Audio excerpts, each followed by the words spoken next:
Okay, सो जो भी मैंने बोला था लास्ट क्लास में, किस किस ने रिवीजन किया, और आज हम लोग कहां से स्टार्ट करने वाले हैं, याद है ना?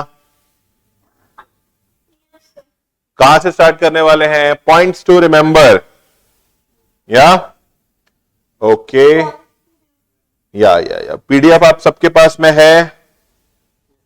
ओके ओके ओके, तो पहले जो हमारा लास्ट क्लास में बचा हुआ था, हम पहले उसको खत्म कर लेते हैं, ठीक है? और उसके बाद we will continue. Is my screen visible guys? Okay, चलिए now, so points to remember, ये हमारा लास्ट क्लास का ही पार्ट है, ठीक है?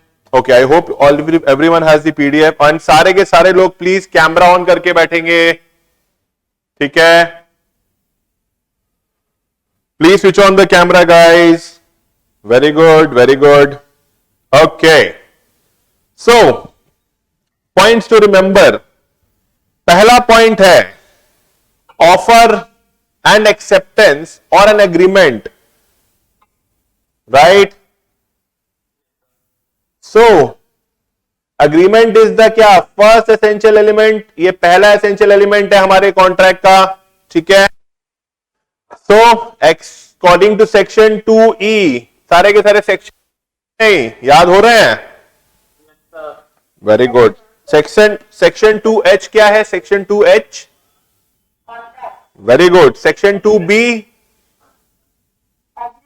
अरे वाह, गुड गुड, वेरी गुड।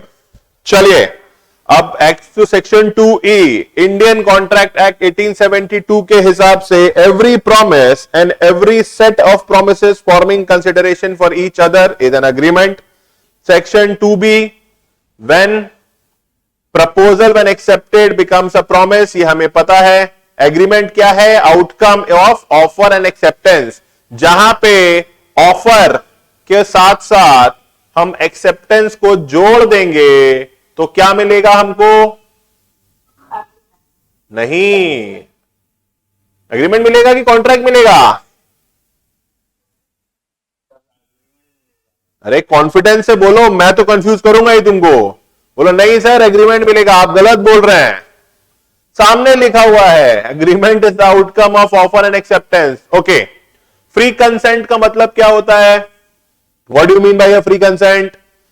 जब आपकी इच्छा, आपका कंसेंट फ्री हो, मतलब two or more persons are said to consent when they agree upon the same thing in the same sense.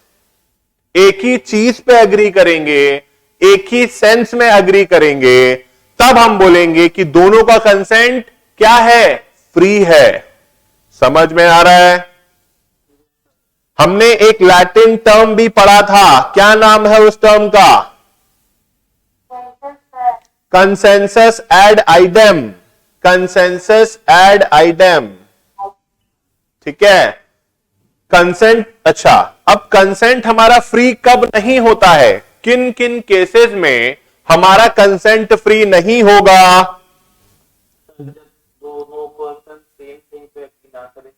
Very good. और कब होगा? देखिए, consent would be considered as free consent if it is not caused by coercion. अब coercion का मतलब क्या होता है भाई? What do you mean by coercion? COERCION, coercion का मतलब क्या है? लास्ट डे याद है मैंने बोला था ना कि मेरे साथ कॉन्ट्रैक्ट करोगे या नहीं करोगे? याद आ रहा है? तो मैंने धमकी दिया था, फोर्स किया था।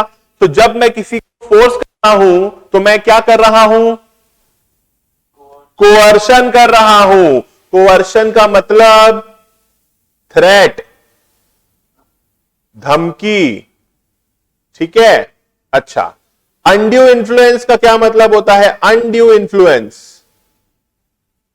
अनड्यू इन्फ्लुएंस का मतलब क्या है? जब आप अपनी पोजीशन का गलत इस्तेमाल करें, जब आप अपनी पोजीशन का किसी की इच्छा को डोमिनेट करने के लिए, मतलब जैसे सपोज करो कि आपको कहीं जाना है, ठीक है, आप बहुत देर से खड़े होके किसी टैक्सी का वेट कर रहे हैं, वो टैक्सी आ ही नहीं रही है, ठीक है। अब एक टैक्सी आई, टैक्सी रुकी, आपने बोला कि मेरे को पॉइंट एक्स जाना है, वो बोला चले तो जाएंगे लेकिन 1000 रुपए लगेंगे, ठीक है, बोले 1000 रुपए लगेंगे। तुमने बोला भाई वहां जाने के तो खाली 300 रुपए लगते हैं, आप एक क्यों मांग रहे हो? उसने बोला देखो आपको जाना है तो जाओ, बाकी अपने पास टाइम नहीं है। तो यहां वो क्या कर रहा है, एक तरीके से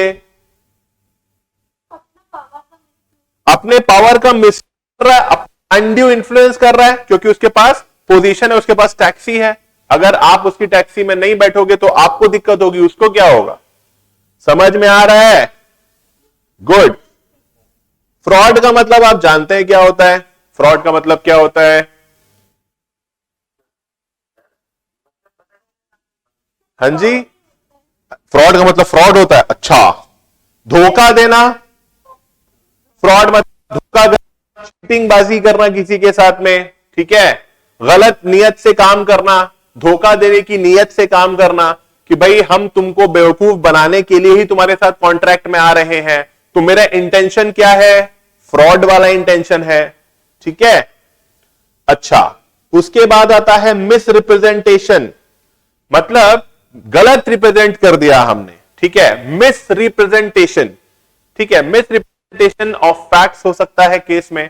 मिस रिप्रेजेंटेशन जो होगा वो गलती से भी हो सकता है और जानबूझ के भी किया जा सकता है, ठीक है, जानबूझ के भी किया जा सकता है और वो गलती से भी हो सकता है।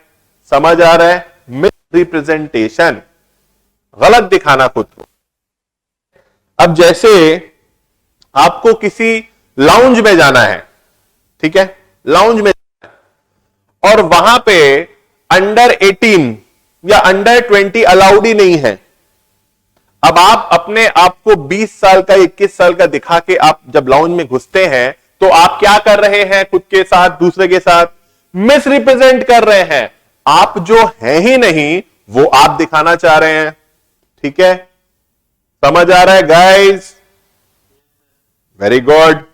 बाकी लोग कहां है सारे के सारे? Let us see. Okay, everyone is here, good. Twinkle, video on करिए। अच्छा, very good. Okay okay. Mithu, I guess, okay okay okay. Please try करिए कि पूरे क्लास में वीडियो ऑन रहे, बेटर रहता है। ओके, चलिए आगे बढ़ते हैं। Just a second. Okay, now अब यहां पे एग्जाम्पल दिखा हुआ है, देखिए example. Ankit who owns 2 bikes. अब एक है अंकित जिसके पास 2 बाइक्स हैं, वो अपनी रेड बाइक को विक्रम को बेच रहा है। विक्रम को लगता है कि वो ब्लैक बाइक खरीद रहा है। हमारा पुराना वाला एग्जाम्पल था कि मारुति ऑल्टो और मारुति डिजायर वाला एग्जाम्पल, अगर आपको याद हो तो। अब यहां पे क्योंकि अब अंकित को तो रेड बाइक बेचना था, ठीक है, तो उसने बोला कि भाई मेरी बाइक खरीद लो। बट विक्रम को ब्लैक बाइक खरीदना था, उसको लगा कि भाई ये ब्लैक बाइक बेच रहा है, तो दोनों ने कॉन्ट्रैक्ट तो किया, लेकिन क्या ये कॉन्ट्रैक्ट होगा? नहीं होगा। क्यों? क्योंकि कंसेंसस एड आइडम नहीं है। मतलब दोनों के mind they are not meeting at the same time और not meeting in the same sense. Clear? समझ आ रहा है? ओके। अब देखो, अगर to determine the consensus ad item the language of the contract should be clearly drafted। तो भाई अगर आपको consensus ad item करना है या लेना है तो जो कॉन्ट्रैक्ट की लैंग्वेज है ना वो क्लियरली लिखी होनी चाहिए, ठीक है, ड्राफ्टेड क्लियरली लिखा होना चाहिए कि अंकित बोलता है विक्रम से, सपोज करो कि भाई क्या तुम मेरी रेड बाइक 30,000 रुपए में खरीदोगे? ये जो बोला जा रहा है ये क्या है? ये क्लियरली स्टेटेड एक प्रपोजल है। Vikram says yes to it, तो यहां पे कंसेंसस एड आइटम है। This meaning is taken in the same sense by both the parties. समझ में आया?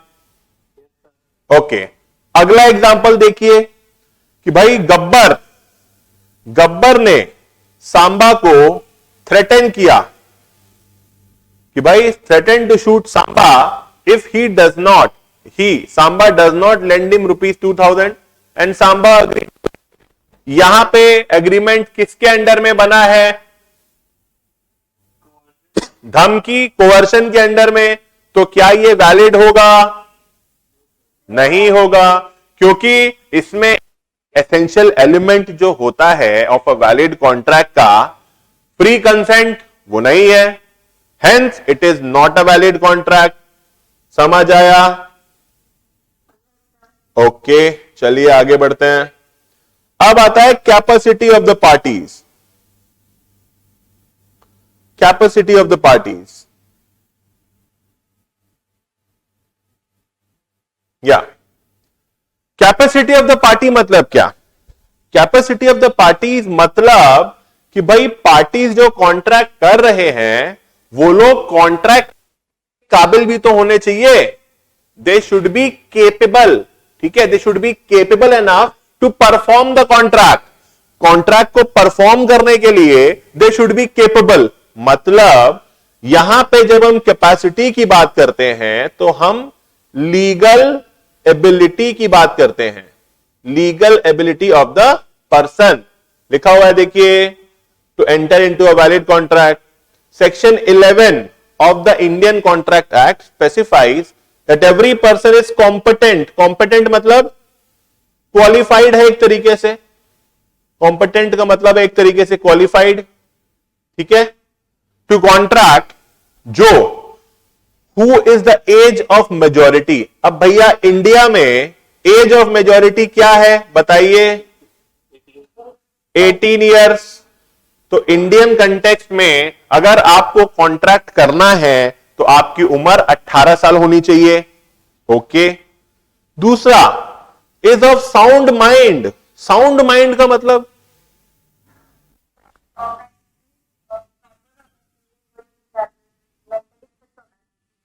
बेसिकली पागल नहीं होना चाहिए, ठीक है।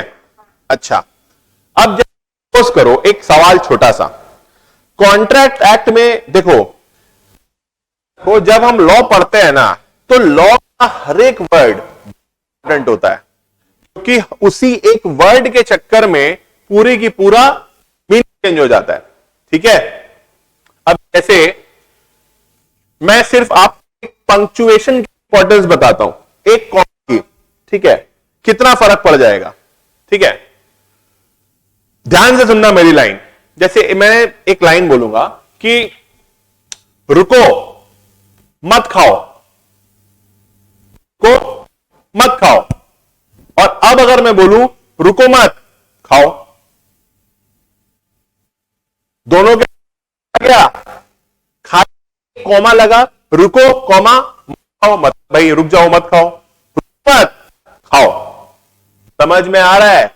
इसीलिए जब हम लॉ पढ़ते हैं तो हमको छोटी छोटी चीजों का ध्यान रखना चाहिए। यहां पे इंडियन कॉन्ट्रैक्ट एक्ट में बोल रहा है कि भैया पर्सन जो साउंड माइंड का होगा वो कॉन्ट्रैक्ट कर सकता है, ठीक है।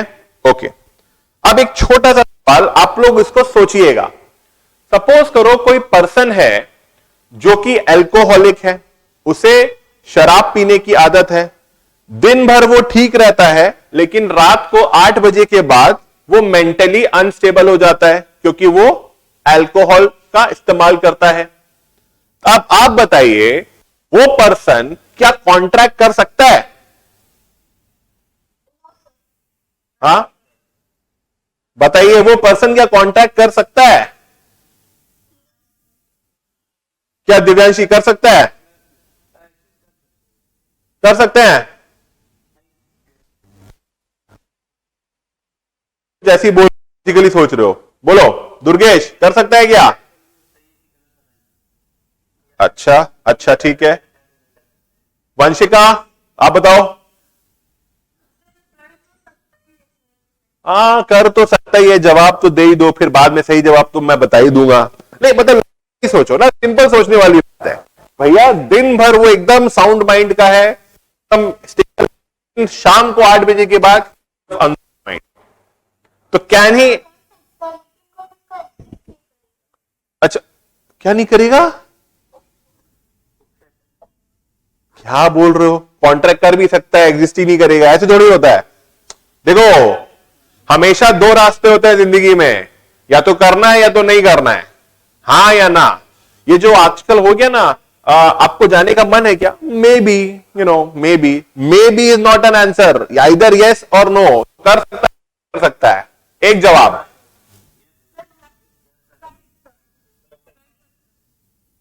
दिया, कर सकता है क्या? Can he do, can he enter into the contract? देखो, बहुत सिंपल सी बात है। अभी था कि लॉ में बहुत ध्यान से पढ़ना है, तो सिंपल सी बात है कि भैया अगर उसने कॉन्ट्रैक्ट किया उस टाइम पे जब उसका when he was not under the influence of alcohol, जब उसने शराब नहीं पी हुई थी, तब उसने कॉन्ट्रैक्ट किया, तो यस, कॉन्ट्रैक्ट वैलिड होगा। लेकिन अगर उसने कॉन्ट्रैक्ट रात को 8 बजे के बाद किया, तो समझ आ रहा है? एकदम वैलिड ही नहीं होगा, क्योंकि कंसेंट साउंड माइंड नहीं है ना वो उस टाइम पे उसका दिमाग हिला हुआ रहता है। Getting the point? ओके, चलिए आगे बढ़ते हैं। हाँ बोलिए। नहीं, इसमें टाइम लिमिट कुछ नहीं होता है। बेसिकली ये होता है कि जब कभी भी आप कॉन्ट्रैक्ट करते हो, कॉन्ट्रैक्ट का कोई मुहूर्त थोड़ी, यहाँ पे किसी की मतलब शादी थोड़ी हो रही है, पंडित जी को मुहूर्त बुलाओ कि हमें कॉन्ट्रैक्ट करने, ऐसा नहीं होता है। होता यही है कि कॉन्ट्रैक्ट तो आप जब कभी भी कर सकते हैं, लेकिन फंडा यही है कि आपको क्या करना है, आपको यह देखना है कि उस टाइम पे जो पर्सन कॉन्ट्रैक्ट में जा रहा है, जब वो कॉन्ट्रैक्ट कर रहा है, वो साउंड माइंड, मतलब वो कॉन्ट्रैक्ट के टर्म्स और कंडीशंस को समझने के लिए केपेबल होना चाहिए। Getting the point? समझ आ रहा है गाइस? ओके, चलिए। अच्छा, तो साउंड माइंड का होना चाहिए। उसके बाद is not otherwise disqualified from contracting by any law to which he is subject। अब में समझ लीजिए, सपोज करो किसी और लॉ के तहत उसको बार कर दिया गया है कि भाई तुम्हारे जैसा आदमी, तुमने कुछ ऐसे पुराने केसेस किए हैं जिसकी वजह से तुमको हमेशा के लिए बैन कर दिया गया। जैसे सपोज करो कि क्रिकेटर, उसको मैच फिक्सिंग के लिए बैन कर दिया 2 साल के लिए, तो वो कहीं भी क्रिकेट नहीं खेल सकता है, वो कहीं क्रिकेट खेल ही नहीं सकता। भले अपने गली क्रिकेट खेले, बात अलग है, बट ऑफिशियली तो नहीं खेल सकता ना भाई। समझ में आ रहा है? तो कैपेसिटी ऑफ द पार्टीज समझ में आया? अच्छा, अब यहां पे एक एक तीनों जो पॉइंट हैं उसको यहां पे हमने एक्सप्लेन किया हुआ है, देख लेते हैं। क्वालिफिकेशन ए मतलब refers to the age of the contracting person, कि भैया उसकी एज कितनी है, ठीक है। To the age of the person entering to the, जैसे 18 साल होनी चाहिए। 18 साल से कम के जो लोग होते हैं वो होते हैं माइनर, वो लोग क्वालिफाइड नहीं है। इनकॉम्पिटेंट मतलब दे आर नॉट क्वालिफाइड, जब हम कॉन्ट्रैक्ट एक्ट के पार्लेंस में बात कर रहे हैं तब। दूसरा क्वालिफिकेशन जो हमने डिस्कस किया साउंड माइंड वाला, he should be in his senses, अपने सेंसेस में होना चाहिए, so that he understands the implications of the contract. Contract के टर्म्स एंड कंडीशंस समझने के लिए उसकी मेंटल स्थिति स्टेबल होनी चाहिए। अ लूनेटिक, लूनेटिक मतलब जो पागल होता है, एन इडियट एक तरीके का पागल होता है। ड्रंकन पर्सन और under the influence of some intoxicant, कुछ नशीले पदार्थों के इंफ्लुएंस के अंडर में अगर कोई कॉन्ट्रैक्ट कर रहा है तो उस पर्सन को हम साउंड माइंड का नहीं बोलेंगे। समझ में आया? ओके, अब देखिए तीसरा, requires that a person entering into a contract should not be disqualified by his status in entering into such contracts. Such persons are alien enemy. मतलब अगर हमारे दुश्मन देश का कोई आदमी यहां पे आके कॉन्ट्रैक्ट करना चाहे तो वो कॉन्ट्रैक्ट नहीं कर सकता। क्यों? क्योंकि इंडियन गवर्नमेंट उसको अलाउ नहीं करेगी। फॉरेन सॉवरेन्स, जो बाहर के लीडर्स होते हैं, बाहर के जो एम्बेसडर्स होते हैं, जो इंडिया में आके काम कर रहे हैं, ठीक है, जैसे सपोज करो कोई रशिया का एम्बेसडर इंडिया में आके रह रहा है, ठीक है, अब वो चाहे कि वो कॉन्ट्रैक्ट करे एक इंडियन के साथ में तो वो नहीं कर सकता। कॉन्विक्ट्स, जिसके ऊपर इल्जाम साबित हो चुका है, जिसके ऊपर बोलते ना ही इज कन्विक्टेड, इसी ने जो क्राइम किया है, उन लोगों को they are disqualified unless they fulfil certain formalities required by law. So contract entered by persons not competent to contract are not valid. समझ में आया तीनों क्वालिफिकेशन? वेरी गुड, आगे बढ़ते हैं, चलिए। कंसिडरेशन का मतलब क्या है? कुछ के बदले में कुछ चाहिए, लेकिन क्या कंसिडरेशन हमेशा जरूरी है? अभी तक जो हमने पढ़ा है उसके हिसाब, लेकिन जब हम लोग आगे पढ़ेंगे तो समझ में आ जाएगा कि हमेशा क्या होता है। मैंने एक चीज बताया था ना, अरे लॉ में वो कंसिडरेशन में होता है, लॉ में एज अ होल मैंने बताया था ना, एक चीज है जो आप हमेशा दिमाग में रखेंगे, वो क्या है?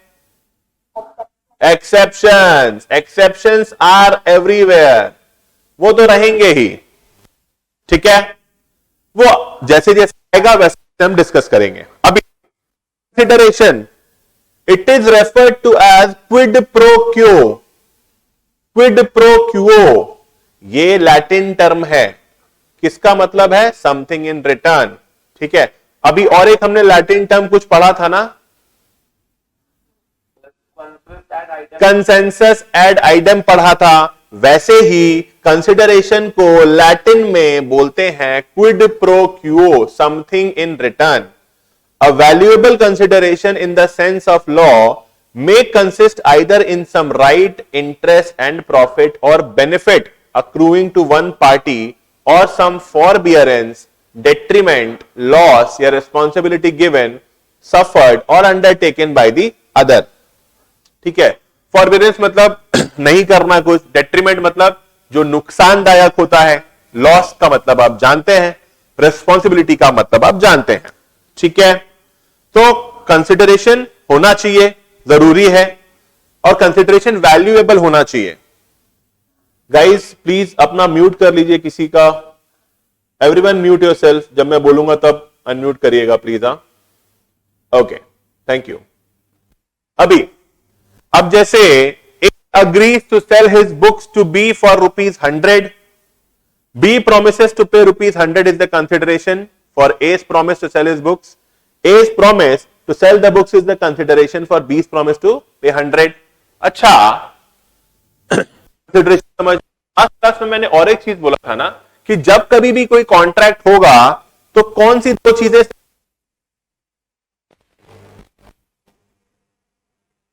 जब भी कॉन्ट्रैक्ट होगा तो कौन सी दो चीजें अराइज होंगी दोनों पार्टीज के लिए?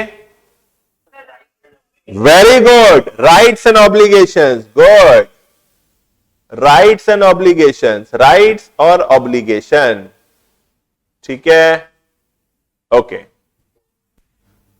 तो मिनट गाइस, मेरी थोड़ी सुंदर हैंडराइटिंग के लिए मुझे माफ करिए, जस्ट अ सेकेंड, ओके।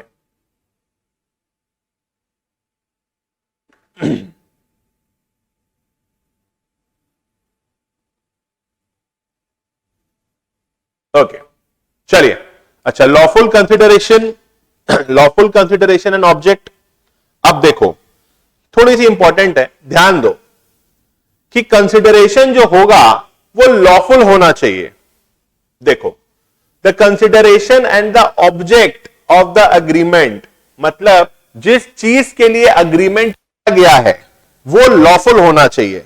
ठीक है, देखो सेक्शन 23 स्टेट्स दैट कंसिडरेशन और the object is not lawful if it is prohibited by law or it is such as it would defeat the provisions of law, it is fraudulent or involves injury to the person or property of another or court regards it as immoral or opposed to public policy।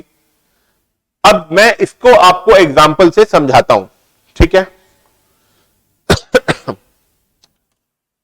एक गूंड ने, suppose करो एक गुंडे ने किसी के murder करने के लिए सुपारी ली कि मुझे 5 लाख रुपए दो, I will kill that person. तो एक तरीके से ये उनके लिए तो कॉन्ट्रैक्ट हुआ, उनके लिए है कि नहीं, लेकिन क्या ये लॉ की नजर में वैलिड है? नो, क्योंकि इसका जो ऑब्जेक्ट है, इसका जो कंसिडरेशन है वो क्या है? प्रोहिबिटेड बाय लॉ है, क्राइम है, गलत है।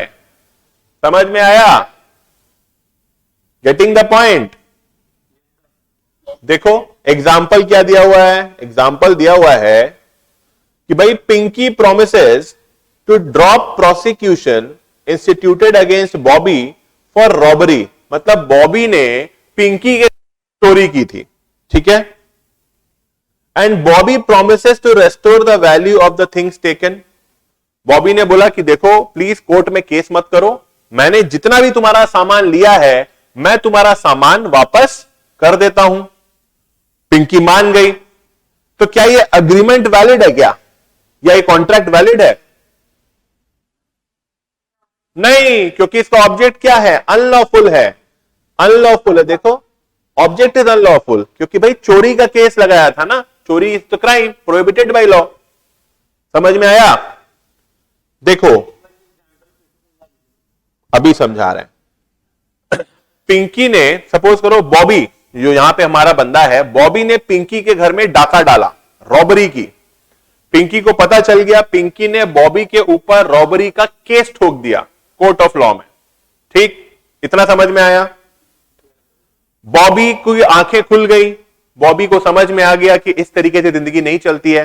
बॉबी गया पिंकी के पास, बोला पिंकी जी मुझे माफ कर दीजिए, मुझसे भूल हो गई, मुझसे गलती हो गई, प्लीज आपने जो मेरे ऊपर क्रिमिनल केस लगाया है प्रोसिक्यूशन का, रॉबरी वाला, प्लीज आप इसको हटा लीजिए, आपका जितना भी सामान है मैं आपको वापस दे दूंगा। पिंकी बोली ठीक है, कोई दिक्कत नहीं है। तो उनके बीच में तो कॉन्ट्रैक्ट हो गया, लेकिन क्या ये कॉन्ट्रैक्ट लॉफुल है? नहीं, नहीं है, क्योंकि इसका ऑब्जेक्ट अनलॉफुल है, ऑलरेडी केस लगा दिया गया है, वो भी रॉबरी का। समझ में आया? दूसरा एग्जांपल देखो और अच्छे से समझ में आ जाएगा। A agrees to sell his house to be against 100 kgs of cocaine. B को बोला कि तुम मुझे 100 किलो कोकेन दो, मैं अपना घर तुमको बेच दूंगा। सोचो, कोकेन के लिए अपना घर बेच देगा ये बंदा। तो भाई A agrees to sell his house to be against 100 kgs of cocaine. ये एग्रीमेंट क्या है? इलीगल है, क्योंकि ड्रग्स में डीलिंग करना इलीगल है। समझ में आ रहा है? ओके। अब जैसे कुछ लोग बोलते हैं कि सम पीपल से दैट भाई राइट टू अर्न लाइवलीहुड, अपनी बोलते ना अपने लिए खुद पैसा कमाना एक हमारा फंडामेंटल राइट है, राइट टू अर्न लाइवलीहुड। ठीक है, तो गवर्नमेंट ने, ठीक है, लॉ में आपको सब कुछ मिला हुआ है, फंडामेंटल राइट्स हमारे कॉन्स्टिट्यूशन ने दिए हुए हैं हमको, हमने डिस्कस किया था शायद फर्स्ट क्लास में फंडामेंटल राइट्स। लेकिन एक चीज आपको कंसेप्ट याद रखना पड़ेगा कि लॉ में एक तो एक्सेप्शंस भी होते हैं और फंडामेंटल राइट्स जो हमको मिले हैं, ठीक है, उसमें there are some reasonable restrictions, reasonable restrictions. ये मैं आपको थोड़ी सी आपकी लॉ की नॉलेज बढ़ा रहा हूं, जब आप आगे जाएंगे तो आपको ये सब काम में आएगा। रीजनेबल रेस्ट्रिक्शंस, एग्जाम्पल जैसे कॉन्स्टिट्यूशन में तो बोल दिया कि you have a right to earn livelihood. तो आप बोले कि यार गवर्नमेंट ने तो हमें, कॉन्स्टिट्यूशन ने तो हमें राइट दिया ही है, चलो let us take up the business of dealing in drugs. Drugs का धंधा करते हैं। राइट टू लाइवलीहुड तो वो भी है, बट क्या वो लीगल है? नहीं, because it is oppose to public policy. ये रॉन्ग है। समझ में आ रहा है? ओके अभी तक किसी को कुछ भी अगर नहीं समझ में आया, काइंडली मुझसे पूछिए।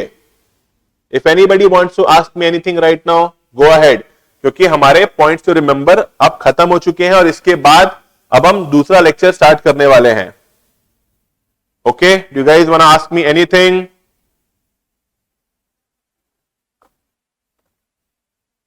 क्या समझ में आ गया? ऑलमोस्ट। पीडीएफ सबके पास है ना? गुड। तो चलिए ठीक है, ये हो गया। अब हम स्टार्ट करते हैं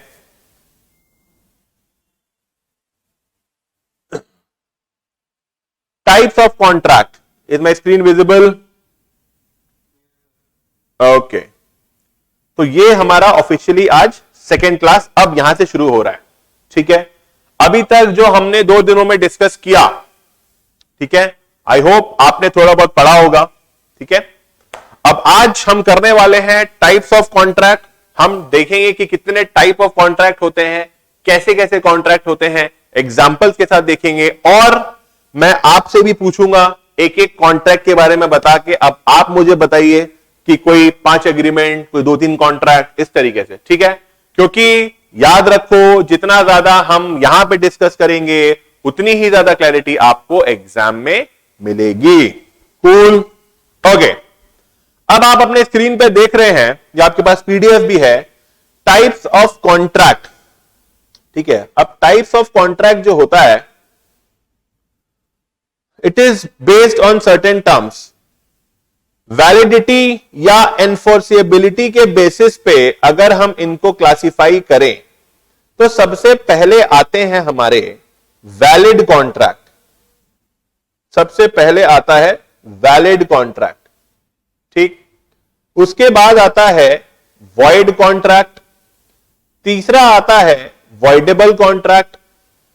ठीक है, उसके बाद आता है इल्लीगल अग्रीमेंट्स, और लास्ट में आता है अनएनफोर्सिएबल कॉन्ट्रैक्ट। ठीक है, अभी मुझे जहां तक याद आ रहा है, मैंने इन सब के बारे में लास्ट क्लास में थोड़ा थोड़ा डिस्कस किया था ना? ठीक है, याद आ रहा है कि all the contracts are agreements but all agreements are not contract, ऐसा कुछ डिस्कशन किया था। तो अब अभी तक आपको थोड़ा बहुत पहले क्लास के बेसिस पे अभी तक आपको ये थोड़ा बहुत समझ में आया होगा। तो मुझे ये बताइए कि भाई वैलिड कॉन्ट्रैक्ट क्या होता है? What do you mean by a valid contract?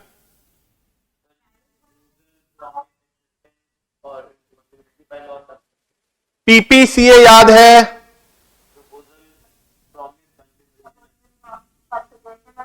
Agreement. उसके बाद अगर अग्रीमेंट लीगली एनफोर्सिएबल है तो वो क्या बन जाएगा? Valid contract.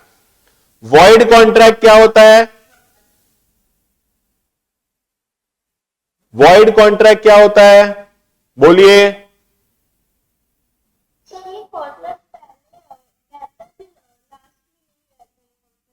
पहले रहता है, लास्ट में नहीं रहता है, तो असल में रहता कहां है फिर ये? देखो, वॉइड कॉन्ट्रैक्ट जो होते हैं, वॉइड मतलब क्या? Those are not capable of being performed, जिनको हम कर ही नहीं सकते। अब जैसे मैंने बोला था ना कि अभी मैं क्लास के बीच में चुटकी बजा के आपको कबूतर निकाल के दिखाऊंगा, तो ये कॉन्ट्रैक्ट क्या है? वॉइड है, क्योंकि ये पॉसिबल ही नहीं है। It is not possible of being performed. और एक मैंने एग्जांपल दिया था कि एक लड़का एक लड़की को बोलता है, बाबू मैं तुम्हारे लिए चांद तारे तोड़ के ला सकता हूं, पॉसिबल है क्या? ऑल दीज बाबू सोना जादू टोना works do not works over here. ठीक है, जब हम लॉ की बात करेंगे तो लॉ की बात करेंगे। Getting the point? अच्छा, वॉइडेबल कॉन्ट्रैक्ट क्या होता है? ये भी मैंने डिस्कस किया था। शाबाश, लगता है तुम तो मेरी बात अंकुर दिल पे ले लिया कि मैंने बोला था तुमको पार्टी दूंगा मैं सीए फाउंडेशन क्लियर करने के बाद, तुम तो अभी से मेहनत करने में लग गया कि सर का पैसा खर्चा तो कराना ही कराना है, एकदम एकदम खुशी से। और एक पार्टी क्या, जितने लोग हैं मेरे को सब मेरे से पार्टी लेना, I am open to the parties, ठीक है। अच्छा, वॉइडेबल, हाँ जी वंशिका, वॉइडेबल याद आ रहा है कुछ? क्या है वंशिका बता? हाँ जी वॉइडेबल,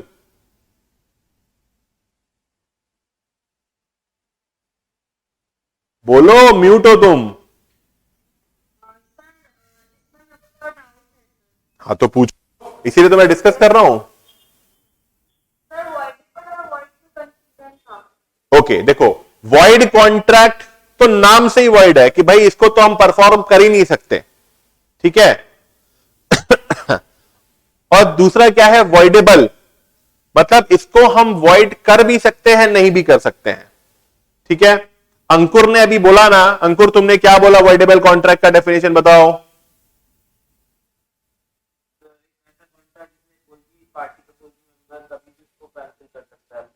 मोर और लेस, ठीक है। इसमें बोल रहा है कि कोई भी एक पार्टी अगर चाहे तो एक कॉन्ट्रैक्ट को कैंसिल कर सकती है, और ऐसा पार्टी क्यों करेगी? जब उसका कंसेंट फ्री नहीं होगा। जब तुमने मुझसे मेरे साथ जबरदस्ती कॉन्ट्रैक्ट किया, मेरे डर से, बंदूक के डर से, जब तुम्हारा कंसेंट फ्री नहीं था, धमकी, कोअर्शन, थ्रेट, याद आ रहा है? Consensus ad idem, consensus ad idem, ठीक है। ओके, इलीगल एग्रीमेंट्स क्या होते हैं? जिनका लीगल बेसिस नहीं है, जो हमने अभी डिस्कस किया, ठीक है। गवर्नमेंट ने बोला कि आपके पास अधिकार है लाइवलीहुड चुनने का, तुमने बोला चलो ड्रग्स का धंधा करते हैं, इलीगल एग्रीमेंट है। किसी को मर्डर करने के लिए पैसा लेना इलीगल एग्रीमेंट है।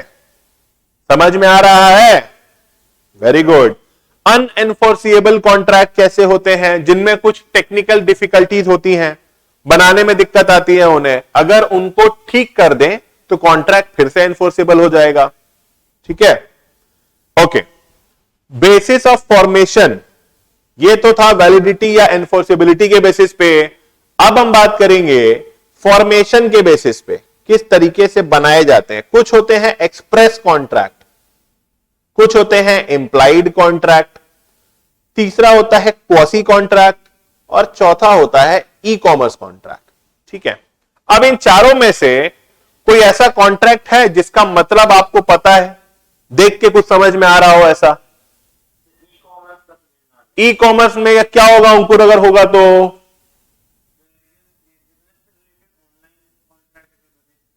परफेक्ट। एक चीज मान के चलो बेटा, ऐसा कुछ भी नहीं है जिसके बारे में हम लोगों को या आप लोगों को कुछ कुछ पता नहीं हो। हमें कभी कभी क्या, हमेशा ऐसा होता है कि हमने जब कोई भी चीज देखते हैं तो हमें उसके बारे में आउट ऑफ द ब्लू थोड़ा बहुत कुछ तो आइडिया रहता ही है, यार ऐसा कभी देखा है, कभी सुना है, ऐसा रहता है। तो ई कॉमर्स कॉन्ट्रैक्ट जो ऑनलाइन कॉन्ट्रैक्ट किए जाते हैं, ठीक है, जितने भी एसेंशियल्स हैं वैलिड कॉन्ट्रैक्ट के, सारे के सारे बस हमको ऑनलाइन में करने हैं, कॉन्ट्रैक्ट हो जाएगा, ठीक है। फॉर्मेशन ऑनलाइन जो बनाया जाता है, क्लियर है? अच्छा, अभी will discuss now express contract क्या होगा, क्या लगता है? हाँ, नहीं नहीं नहीं नहीं, ओरली नहीं। देखो बेटा, कॉन्ट्रैक्ट ओरली भी हो सकता है, रिटन भी हो सकता है, ठीक है, वर्बली कैसे भी हो सकता है, बट जनरली एडवाइस किया जाता है कि रिटन में होना चाहिए तो बेटर है, ठीक है। अच्छा, एक्सप्रेस कॉन्ट्रैक्ट क्या, जैसे मैंने अभी वंशिका को बोला, वंशिका क्या तुम ये मेरा पेन 500 रुपीज में खरीदना पसंद करोगी? ये मैंने एक्सप्रेसली ऑफर कर दिया, ठीक है। वंशिका ने बोला हां सर, आपका ये पेन तो अच्छा लग रहा है, डिजिटल भी है, तो हां मैं खरीद लूंगी। एक्सप्रेस कॉन्ट्रैक्ट, जब मैंने बोला, ऑफर किया, बोला तो ऑफर को कम्युनिकेट किया, ठीक है, तब उसने मुझे हां बोला, ठीक है। अच्छा, implied, we will discuss each and everything in detail. ये तो मैं स्टार्टिंग में थोड़ा बहुत आपको समझा रहा हूं, बता रहा हूं कि होता क्या है, हम लोग क्या पढ़ने वाले हैं। दूसरा देखो इंप्लाइड कॉन्ट्रैक्ट। इंप्लाइड कॉन्ट्रैक्ट बेटा क्या होता है? हम लोग जैसे बहुत बार बोलते हैं ना, अरे ये तो इंप्लाइड है, इसमें बताने की क्या जरूरत है, ये तो इंप्लाइड है ना? तो इंप्लाइड कॉन्ट्रैक्ट कब होगा? क्या लग रहा है, क्या होना चाहिए? देखो कॉन्ट्रैक्ट पहले से बना हुआ नहीं है, ठीक है, इंप्लाइड है, मतलब कोई चीज है जो आप करेंगे करेंगे, वैसा है ना? ठीक है। अब जैसे सपोज करो केकेआर और आरसीबी का मैच है, तो मैच तो देखना, वो तो इंप्लाइड है, शाम को तो मैच देखना ही देखना है, उसमें पूछना थोड़ी है कुछ, वैसा टाइप का। हम लोग बहुत डिग्री में इस चीज को यूज करते हैं, इंप्लाइड। सपोज करो आपको आपको सपोज करो कैलकाटा से, ठीक है, आपको कैलकाटा से जाना है पुणे, आपको पुणे जाना है, ठीक है, आपने एक बस थी, आपने उस बस को पकड़ लिया, आप उस बस में चढ़ गए, तो बस में चढ़ने के पहले क्या आपसे कॉन्ट्रैक्ट साइन किया था क्या बस वाले ने कि आप बस में चढ़ोगे, आप सीट पे बैठोगे तो आपको टिकट का पैसा देना पड़ेगा, ऐसा कुछ था क्या? नहीं, आप बस में चढ़ के बैठे पुणे की बस में, मतलब ये इंप्लाइड है कि आपको बस से पूना जाना है, और आपको भी पता है कि अगर आपको बस से पूना जाना है तो आपको टिकट का पैसा देना पड़ेगा। कभी ऐसा हुआ है कि बस में चढ़े, अरे पैसा भी देना होता है क्या? ऐसा नहीं होता ना, क्या शुभम? समझ में आ रहा है? ओके, तो भाई वो तो इंप्लाइड है कि करना ही है, देना ही है। अगर हम बस में जा रहे हैं, कहीं से ट्रैवल कर रहे हैं, तो हमको बस का टिकट तो देना ही पड़ेगा, इंप्लाइड। ओके, क्वासी कॉन्ट्रैक्ट क्या होता है ये आपने नहीं सुना होगा, I am pretty sure. Quasi contract, ठीक है, और ई कॉमर्स हमने अभी डिस्कस किया था कि जो इंटरनेट के थ्रू होता है, ठीक है। अच्छा, अभी वी विल डिस्कस क्वासी थोड़ी देर में। अभी मेरे को दिया, आप बताइए, ये on basis of performance, performance के बेसिस पे एक होता है एग्जीक्यूटेड कॉन्ट्रैक्ट, दूसरा होता है एग्जीक्यूटरी कॉन्ट्रैक्ट, और एग्जीक्यूटरी का दो पार्ट होते हैं, यूनिलैटरल और बाइलैटरल। तो इस वर्ड से कुछ आपको समझ में आ रहा है क्या? एग्जीक्यूटेड कॉन्ट्रैक्ट, यस दिया, एनीथिंग? सोचिए, लॉजिकली सोचिए, थिंक लॉजिकली।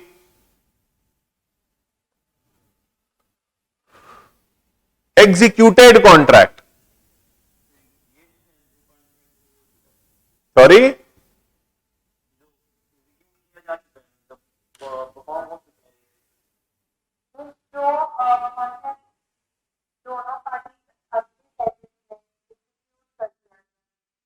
दिया दिया, व्हाट अबाउट यू? सोचो, यहां देखो क्या लिखा हुआ है, परफॉर्मेंस, परफॉर्मेंस के बेसिस पे, और ये है लिखा है एग्जीक्यूटेड। तो लॉजिकली सोचो, executed contract, what it can logically mean?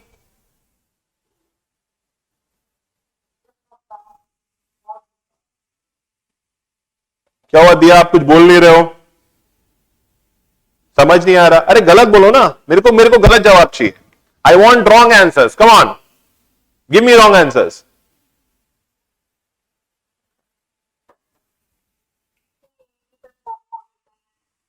एकदम सिंपल, शाबाश, 1 करोड़ रुपए जीत गए आप, यही सही जवाब है। अरे एग्जीक्यूटेड लिखा हुआ है कि भैया एग्जीक्यूट हो चुका है, खत्म कर चुके हैं हम, ठीक है। मेरे को वंशिका को पेन बेचना था, मैंने उसको ऑफर दिया कि वंशिका क्या आप मेरे से मेरा डिजिटल पेन 500 रुपए में खरीदेंगी? वंशिका ने बोला हाँ सर, पेन अच्छा है, मैं खरीदूंगी। उसने मुझे 500 रुपए दिए, मैंने उसे पेन दिया, कॉन्ट्रैक्ट एग्जीक्यूट हो गया। वंशिका ने जो उसके जो राइट्स थे, ऑब्लिगेशन थे, पूरे हो गए, मेरे जो राइट्स थे, ऑब्लिगेशन थे, पूरे हो गए। उसने अपना काम कर दिया, मैंने अपना काम कर दिया, और हमारा कॉन्ट्रैक्ट एग्जीक्यूटेड हो चुका। समझ में आया? ओके, अभी तिथि आप बताओ, एग्जीक्यूटरी क्या होगा? एग्जीक्यूटरी कॉन्ट्रैक्ट क्या होगा? जो अभी तक पूरा नहीं हुआ है। एक हो गया एग्जीक्यूटेड, एक है एग्जीक्यूटरी। अरे भाई अभी आपका सीए का एग्जाम आना बाकी है, एग्जीक्यूटरी। समझ में आ रहा है? हाँ, अभी तक किसी को कोई भी दिक्कत, please go ahead, shoot me with questions, I am there to answer. Executory जो अभी तक परफॉर्म नहीं हुआ है। एग्जीक्यूटेड मतलब ये तो परफॉर्मेंस के बेसिस पे हम डिस्कस कर रहे हैं ना। एग्जीक्यूटेड मतलब हो चुका, खत्म, हो चुका है। एग्जीक्यूटरी मतलब क्या? बाकी है। समझ में आया? ओके। अब आता है यूनिलैटरल और बाइलैटरल। हम परफॉर्मेंस के बेसिस पे भी बात कर रहे हैं। तो यूनिलैटरल कॉन्ट्रैक्ट मतलब क्या? यूनि से रिलेटेड कुछ है क्या? Uni, word uni.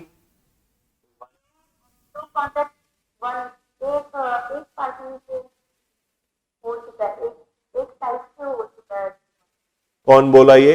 Who said? Okay okay, very good.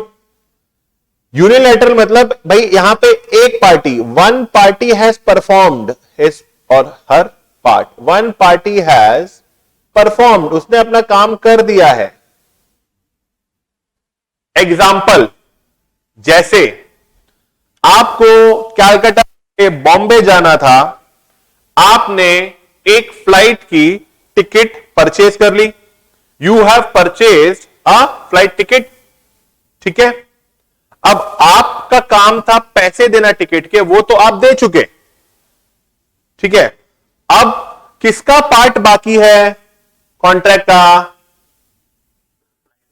अब जो फ्लाइट कैरियर एजेंसी है, चाहे वो कोई भी हो, इंडियन एयरलाइंस हो, स्पाइस जेट हो, इंडिगो, कोई भी है, अब उसकी जिम्मेदारी है कि अब जो बचा हुआ कॉन्ट्रैक्ट है, जो आपको लेके जाना है और आपको वहां पहुंचाना है, वो परफॉर्म करे। तो यूनिलैटरल कॉन्ट्रैक्ट से हमको क्या समझ में आया? जहां पे एक पार्टी ने अपना काम कर दिया है, दूसरी पार्टी को अपना काम करना बाकी है, ठीक है।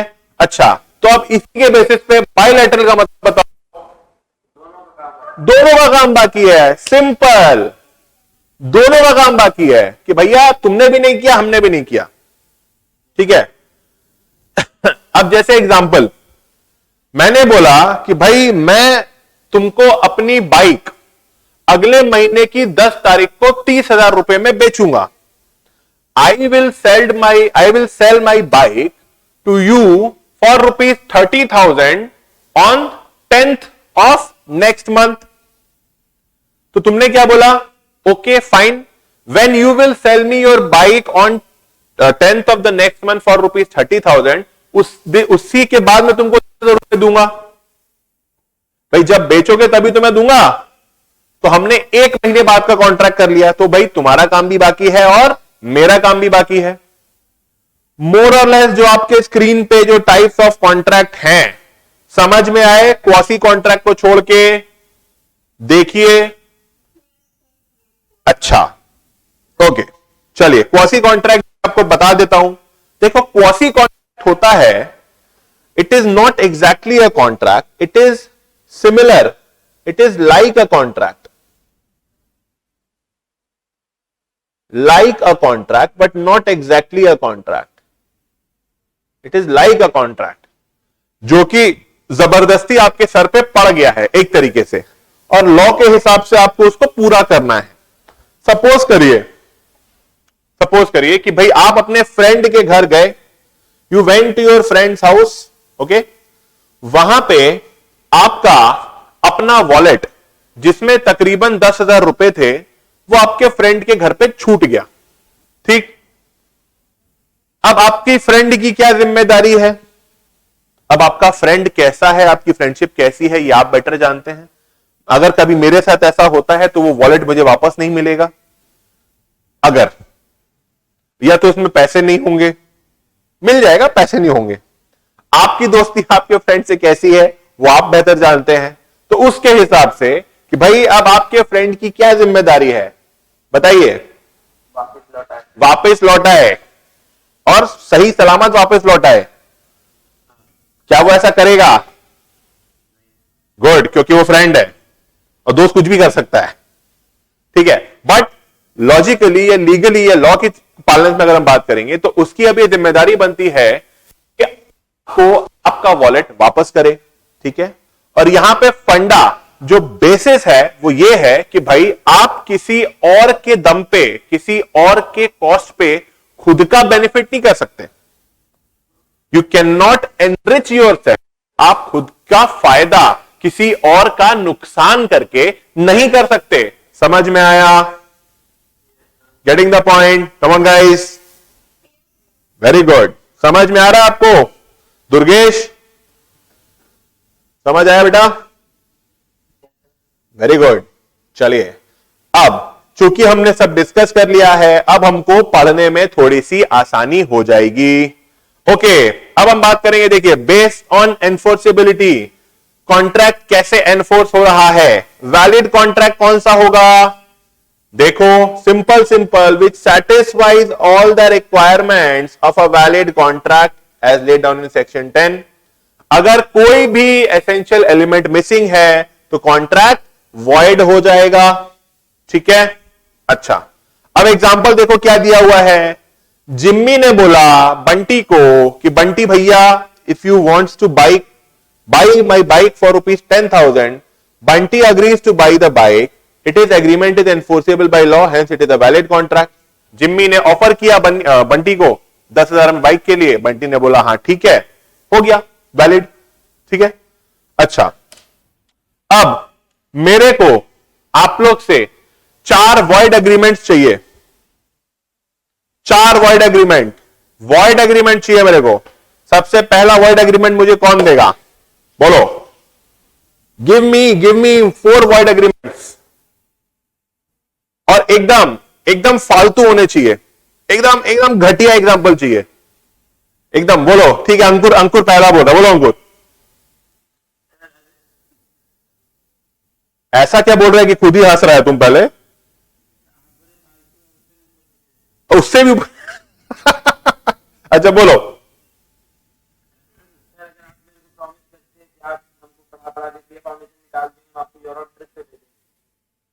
बापरे, इतना बड़ा झूठ! मतलब सीए फाउंडेशन तो मैं तुम्हें निकलवा ही दूंगा, बट देखो, इसको वॉइड तो नहीं बोल सकते, नहीं, लेकिन अगर आज की तुम्हारी कंडीशन देखी जाए उस हिसाब से बोल सकते हैं। ओके, ठीक है, गॉट इट, वॉइड एग्रीमेंट है, नॉट एनफोर्सेबल बाय लॉ, इसको लीगल कॉन्सिक्वेंसेज ही नहीं है। कल को तुम मना कर दिया कि जाइए सर, छोड़िए, आप क्या ही तो घूमेंगे आप यूरोप, आप यहीं जाइए, इधर ही आसपास में कहीं। अच्छा, दूसरा वॉइड एग्रीमेंट दो मेरे को, I need a void agreement, come on, कौन देगा? एकदम घटिया एग्जांपल चाहिए मेरे को, गिव।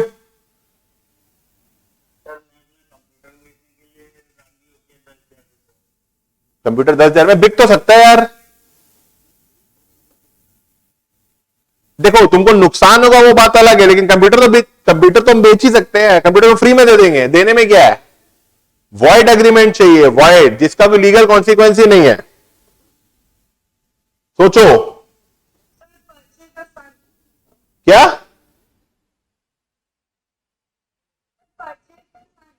सूरज ही खरीद लो, शाबाश शाबाश। अब आप लॉ पढ़ रहे हो, क्या कर रहे हो? सूरज को खरीद लेते हैं, वेरी गुड भाई। सोचो तो बड़ा ही सोचो, दुनिया ही खत्म पूरी, शाबाश, गुड। चौथा वर्ड एग्रीमेंट, हाँ बोलो।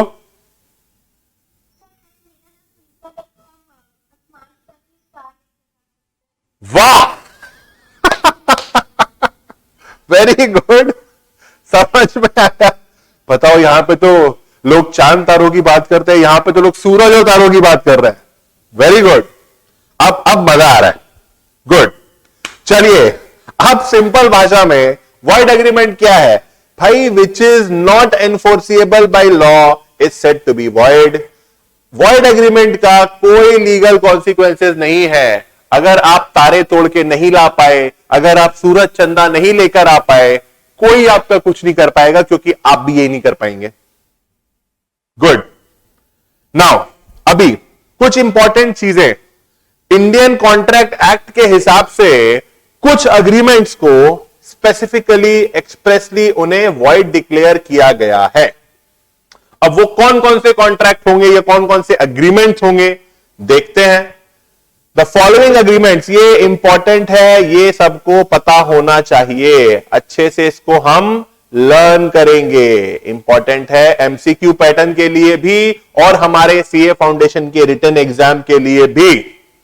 पहला, अग्रीमेंट बाय अ माइनर और a person of unsound mind. मैंने इसीलिए इसको बोल्ड में किया है क्योंकि आपको इसी वर्ड पे फोकस करना है। सेक्शंस अगर आपको याद रहे कोई बात नहीं, अच्छी बात है, नहीं याद रहे तो भी कोई दिक्कत नहीं है, बट जो इंपॉर्टेंट सेक्शंस हैं जो मैंने लास्ट पीडीएफ में दिए थे वो आपको पता होने चाहिए। इन सब के सेक्शन अगर आपको याद है बहुत अच्छी बात है, नहीं है तो भी कोई दिक्कत नहीं है एज सच। बट जनरली क्या होगा ना कि जब हमारा ये सेशन खत्म होगा, जब हमारा ये कोर्स खत्म होगा, तब तक आपको सारे सेक्शन ऑलरेडी याद हो चुके होंगे। ठीक है। अच्छा, दूसरा, agreement of which the consideration और ऑब्जेक्ट इज अनलॉफुल। ठीक, ये इसका एग्जांपल याद है ना, कंसिडरेशन और ऑब्जेक्ट इज अनलॉफुल। क्या एग्जांपल है? गलत? अच्छा ठीक है, बाई द सन। इसमें अनलॉफुल, देखो अनलॉफुल नहीं है, ये अनलॉफुल तो नहीं है। अच्छा चलो, अब जैसे तुमने, हाँ, करेक्ट करेक्ट करेक्ट, वो वाला, वो अनलॉफुल है। Very good. ट्विंकल आप कुछ बोल रहे हो? लॉफुल मतलब जो लॉ अलाउ करता है, अनलॉफुल मतलब जो लॉ अलाउ नहीं करता है। अनलॉफुल मतलब क्या? विच is not allowed by law. समझ आया? कानून तुम्हें इसकी इजाजत नहीं देता है, वैसा टाइप वाला। ठीक है, ओके। अभी तीसरा, agreement made under a bilateral mistake of fact material to the agreement. आपने अग्रीमेंट में कुछ ऐसी गलती कर दी जिसकी वजह से पूरा एग्रीमेंट ही खतरे में पड़ गया। बाइलैटरल मिस्टेक मतलब तुम्हारी भी गलती थी और मेरी भी गलती थी, दोनों तरफ से गलती थी। बाइलैटरल मिस्टेक, ठीक है, मतलब हम बोल नहीं पाए, तुम समझ नहीं पाए, या कहा कुछ समझा कुछ, वैसा वाला जो था, याद आ रहा है? बोलो बोलो। हाँ जी,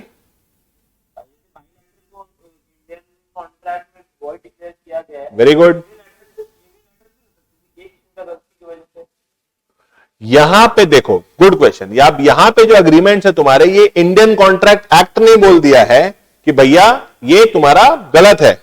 अब सपोज करो हम और तुम कहीं घूमने गए, ठीक है, मैंने बोला चल चलते हैं, तुमने बोला हां सर चलते हैं। कहां जा रहे हैं ना तुमको पता है ना हमको पता है। अब हम लोग चलते चलते कहीं ऐसी जगह पहुंच गए जहां कर्फ्यू लगा हुआ था और पुलिस ने उठा के हम लोग दोनों को डाल दिया जेल में। तो अब गलती यहां पे किसकी है, तुम्हारी कि मेरी? मेरी। अच्छा,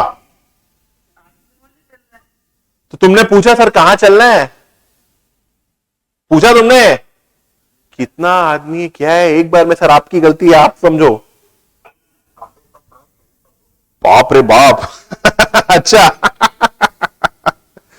देखो बेटा, भरोसा किसी पर नहीं करना चाहिए, ठीक है, खासकर जब हम लॉ पढ़ रहे हैं तब। उसमें मतलब लॉ पढ़ रहे हैं और ट्रस्ट इश्यूज हो रहे हैं लोगों को, हद हो गई यार। सुनो, अब जैसे हम लोग दोनों गए ना, मैंने बोला चल चलते हैं, तुमने बोला हां सर चलते हैं, तुमने ना पूछा ना जाना, कर्फ्यू लगा, हम लोग भी वहां चले गए, दोनों जेल में चले गए। अब गलती यहां हम दोनों की है। अब सपोज करो मैं तुमसे बोलता चलो भाई चलते हैं, तुम बोलता कि हाँ सर बट कहां चलना है ये तो बताइए, और कितने बजे चलना है, कैसे चलना है, बाइक से चलना है, आसमान पे हवाई जहाज से चलना है, कैसे चल रहा है वो तो बताइए। हम बोल रहे हैं कि यार काम करते हैं ना तालिबान चलते हैं। बोला सर आपका दिमाग पागल हो गया है क्या, वहां तो इतना ऑलरेडी आतंक पूरा सब चल रहा है, वहां पे बॉम्ब ब्लास्टिंग हो रहा है, कैसे जा सकते हैं। तो यूनिलैटरल अगर गलती होगी तो उस गलती को सुधारा जा सकता है या उसको रोका जा सकता है, वो आएगा हमारा अनएनफोर्सेबल कॉन्ट्रैक्ट्स में, जहां पे कुछ टेक्निकल डिफेक्ट्स हैं जिनको ठीक कर दें तो कॉन्ट्रैक्ट एनफोर्सेबल हो जाता है। यहां पे तो अंधेर नगरी चौपट राजा वैसा वाला सिस्टम है। समझ में आया कि भाई दोनों की गलती है। Getting the point, come on guys. Okay okay आगे बढ़ते हैं। अब देखो, agreement of which the consideration or object is unlawful in the part and illegal part cannot be separated from the legal part। अब इस लाइन को बहुत ध्यान से धीरे धीरे पढ़ो। agreement of which the consideration या object is unlawful in part मतलब आधा लीगल है आधा इलीगल है, आधा लीगल है आधा इलीगल है, और हम इलीगल पार्ट को लीगल पार्ट से अलग नहीं कर सकते। ठीक है, हम इलीगल पार्ट को लीगल पार्ट से अलग नहीं कर सकते। उस केस में जो एग्रीमेंट होगा वो वॉइड होगा। अच्छा, अगर हम लीगल पार्ट से इलीगल पार्ट को अलग कर सकते हैं तो कॉन्ट्रैक्ट क्या हो जाएगा?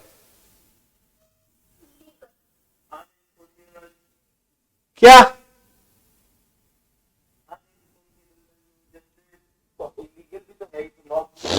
नहीं नहीं, अभी मैंने क्या बोला, मैंने बोला कि अगर अब यहां पे लिखा है कि जिसका consideration object is unlawful in part and the illegal part can not be separated from the legal part. अब अगर हम इलीगल पार्ट को लीगल पार्ट से हटा सकते हैं, if we can separate the illegal part from the legal part, तब तब तब कॉन्ट्रैक्ट का क्या होगा, तब एग्रीमेंट का क्या होगा? नहीं नहीं, अरे तब तो हमने मिस्टेक ठीक कर दिया ना, लीगल जो था वेरी गुड दिव्यांशी, यही तो मैं सुनना चाह रहा था। जो लीगल पार्ट बचा हुआ है उसको तो हम एनफोर्स कर ही सकते हैं क्योंकि वो तो लीगल ही है। समझ में आया? उसके साथ में क्योंकि इलीगल पार्ट जुड़ा हुआ था, उसके साथ में जुड़ा हुआ था, इसलिए हम उसको एनफोर्स नहीं कर पा रहे थे। अब हमने इलीगल पार्ट को हटा दिया, माइनस कर दिया, now it is absolutely legal and it can be enforced. लेकिन अगर हम इलीगल पार्ट को लीगल से सेपरेट नहीं कर सकते तब कॉन्ट्रैक्ट या एग्रीमेंट वॉइड होगा। ठीक है, अच्छा, agreement made without consideration, exactly, without something in return क्या होगा? वॉइड, वो तो चाहिए ही चाहिए। Agreement in restaurant of marriage, every agreement in restraint of any person other than a minor is void। restraint of marriage मतलब क्या? क्या समझ में आ रहा है? रोकना कि तुम इससे शादी नहीं कर सकते, तुम ऐसे नहीं कर सकते, तुम वैसा नहीं कर सकते। आप इससे इंस्पायर ज्यादा मत हो जाइएगा, जो भी कुछ करना है अभी बहुत कुछ करना है उसके पहले। ठीक है, ज्यादा दिमाग नहीं दौड़ाने का इसमें। ठीक है अच्छा, agreement in restraint of trade, agreement in restraint of trade, every agreement by which anyone is restrained from exercising a lawful profession, trade or business of any kind is to that extent is void। the exception to the agreement is not to carry on the business of which goodwill is sold। अच्छा, अब आपको पहले मैं simple शब्दों में बताता हूं कि रेस्ट्रेंट ऑफ ट्रेड क्या होता है। किसी को किसी भी ट्रेड करने से रोकना, ठीक है, प्रिवेंट करना। ठीक है, तो वो हो जाएगा आपका, जैसे सपोज करो रेस्ट्रेंट ऑफ ट्रेड की जब हम बात करते हैं तो कुछ अरेंजमेंट्स, कुछ एग्रीमेंट्स आते हैं जिनको हम टाइंग एग्रीमेंट्स बोलते हैं।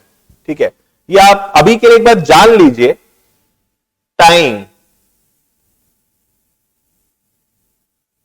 टाइंग अरेंजमेंट ये भी एक तरीके का रेस्ट्रेंट ऑफ ट्रेड है।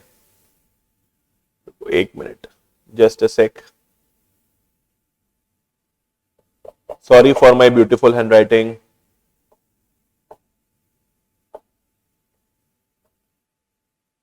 ओके, हाँ, इनको हम बोलते हैं टाइंग, TYING अरेंजमेंट्स।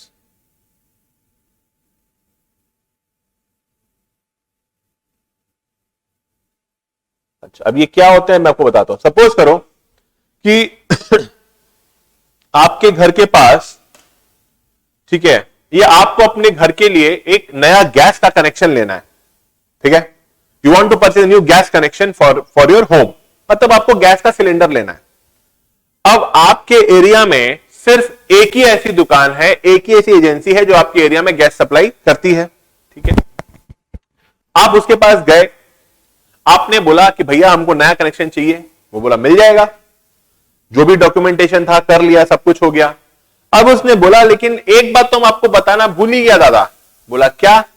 बोला अगर आपको हमारे यहां से गैस का कनेक्शन लेना है तो आपको जो गैस है, इलेक्ट्रिक का जो चूल्हा होता है ना, गैस का जो ओवन होता है, वो भी आपको खरीदना पड़ेगा।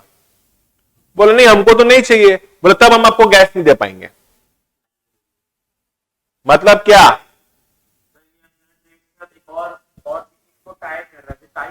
एग्जैक्टली ये एक तरीके का रेस्टोरेंट है। भाई हमको जहां से लेना वहां से लेंगे, तुमसे क्यों लेंगे?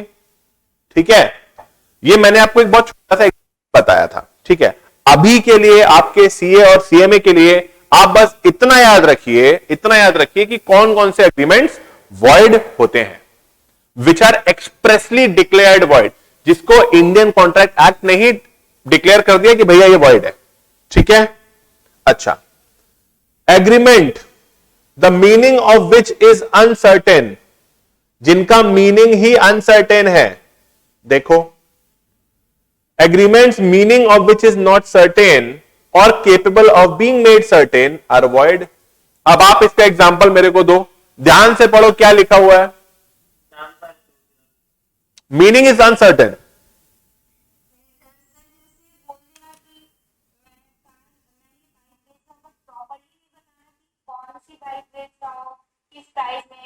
कौन सी कंपनी की है। Very good, very good, very good,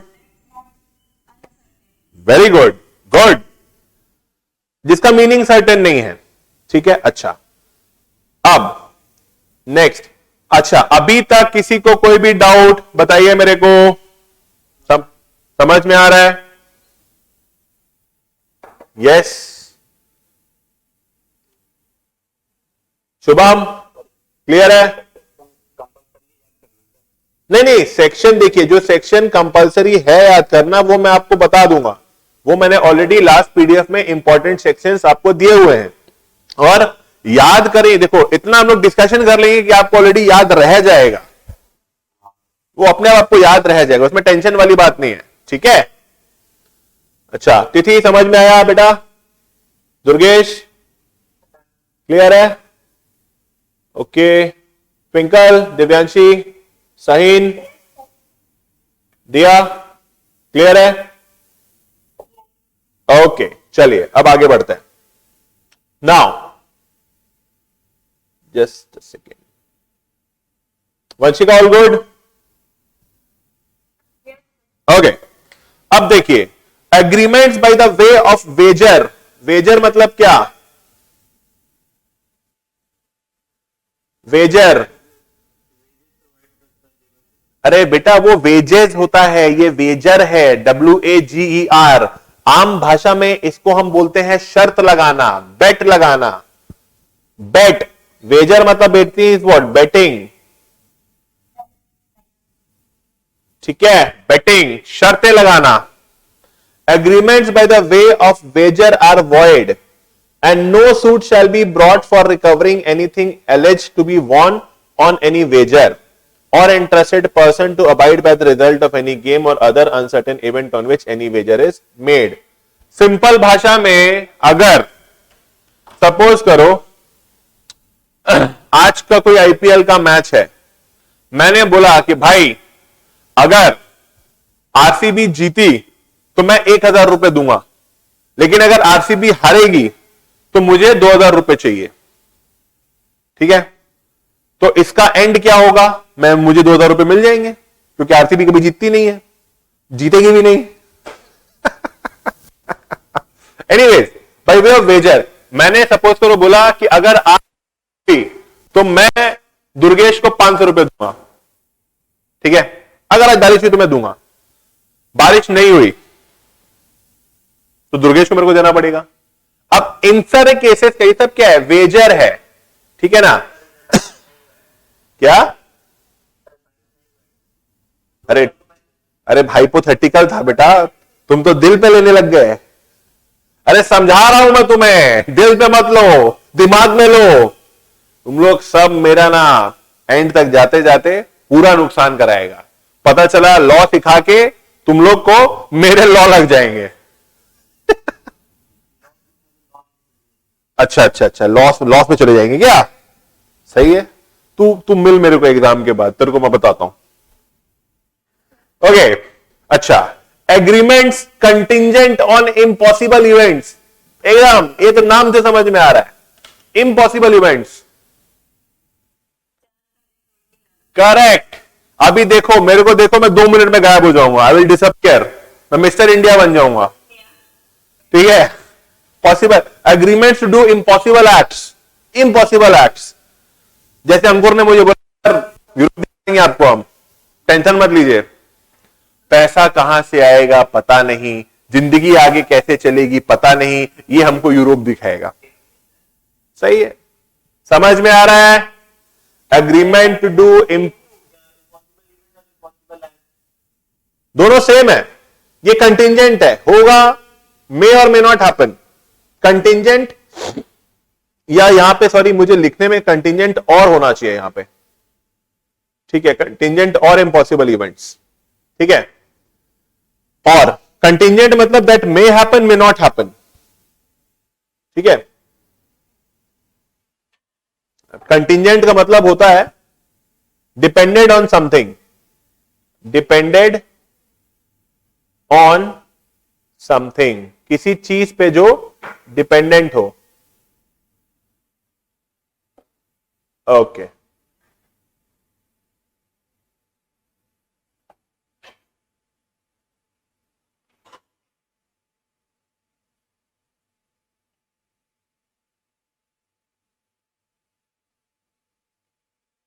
depended on something, contingent. ठीक है, अच्छा, now impossibility may be at the time of entering into a contract or subsequent to the formation of the contract but before the performance of the contract। तो अभी खाली आपको कितना ध्यान देना है? इतना, to do impossible acts। In case of reciprocal promises to do things legal and also other things illegal, the second set of reciprocal promises is void agreement। ठीक है, मतलब कि जैसे मैंने बोला ना कि मैं आपको पैसे दे देता हूं और आप उसका जाके किसी का मर्डर कर दीजिए, तो reciprocal promises to do something legal and also other things illegal. अगर इलीगल लीगल में जुड़ा हुआ है तो वॉइड एग्रीमेंट है। समझ में आया? इतने सारे जो एग्रीमेंट्स होते हैं वो वॉइड होते हैं। नाउ वॉइडेबल कॉन्ट्रैक्ट का मतलब अब आप सबको अच्छे से पता है। वॉइडेबल क्या होता है?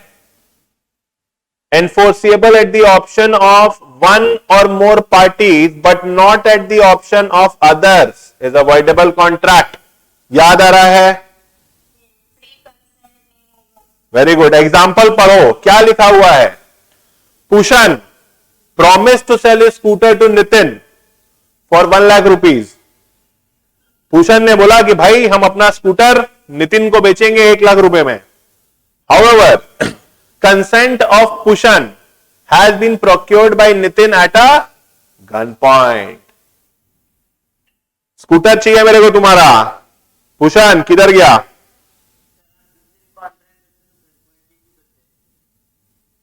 Good question, but your question hurts me.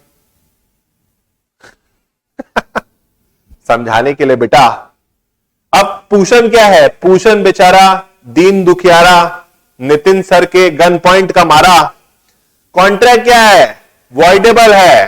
Pushan अगर चाहे तो भैया नहीं हो पाएगा, हमको नहीं करना है। लेकिन तो पूषण अगर चाहे तो कॉन्ट्रैक्ट वॉइड है, लेकिन मैं अगर बोलूं तो वॉइड नहीं होगा। If means if Pushan accepts the contract becomes a valid contract. मतलब अगर पूषण ने कॉन्ट्रैक्ट को वॉइड डिक्लेयर नहीं किया तब ये कॉन्ट्रैक्ट वैलिड जाएगा, even though consent was at the gun point. समझ में आया? Okay, good. Next, void contract आपको पता ही है। Contract which ceases to be enforceable. Ceases का मतलब मैंने बताया था stops to be enforceable by law becomes void when it stops to be enforceable. ठीक है? वॉइड अग्रीमेंट और वॉइड कॉन्ट्रैक्ट दो डिफरेंट चीज है। ठीक है? अब यहां पे आपका एक टर्म आ रहा है नया, वॉइड एब इनिशियो। ये भी एक लैटिन टर्म है। तो अभी तक हमने 3 लैटिन टर्म पढ़े हैं। पहला हमने पढ़ा है कंसेंसस एड आइडम, दूसरा क्या पढ़ा है? Quid pro quo, something in return, और void ab initio. Void ab initio का मतलब होता है void from the beginning, void from the initial, शुरू से ही वॉइड है। But void contract is a valid contract at the beginning. अरे ये क्या लाइन है? Void contract is valid contract at the beginning. ऐसा कैसे पॉसिबल है भाई? एग्जाम्पल दो।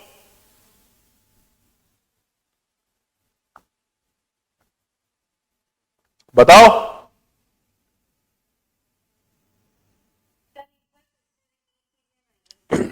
देखो, वॉइड कॉन्ट्रैक्ट और वॉइड अग्रीमेंट दो अलग अलग चीजें हैं। Void agreement and void contract are different. जो वॉइड अग्रीमेंट होता है it void ab initio, it is void from the beginning. शुरुआत से ही वॉइड है, शुरुआत से ही उसका कोई लीगल बेसिस नहीं है, शुरुआत से ही it is not capable of performed. ठीक है? Void contract is a valid contract in the beginning. मतलब वॉइड कॉन्ट्रैक्ट भी कभी वैलिड हुआ करता था, क्योंकि सास भी कभी बहू थी। कभी वॉइड कॉन्ट्रैक्ट भी वैलिड था, लेकिन किन्हीं कारणों के वश, किन्हीं परिस्थितियों वश वॉइड हो गया। कैसे? वही मैं पूछ रहा हूं, बोलो।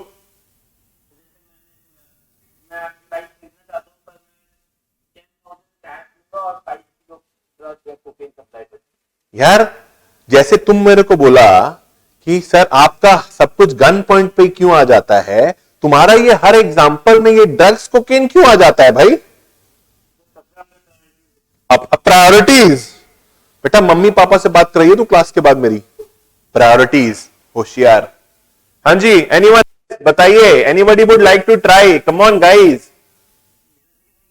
ए तुम रुको, तुमसे बाद में बात करेंगे, वेट। ट्विंकल बोलिए।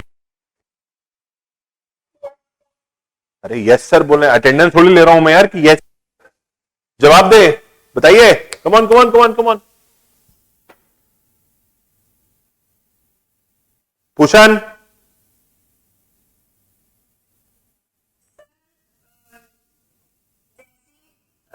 एक पर्सन ने किसी से कांटेक्ट किया अपना प्रॉपर्टी सेल करने का कुछ दिनों के बाद। अच्छा, ने कांटेक्ट किया अपना प्रॉपर्टी सेल करने का। फिर तुमको हंसी आ गया। एक एग्जांपल आया, बताओ।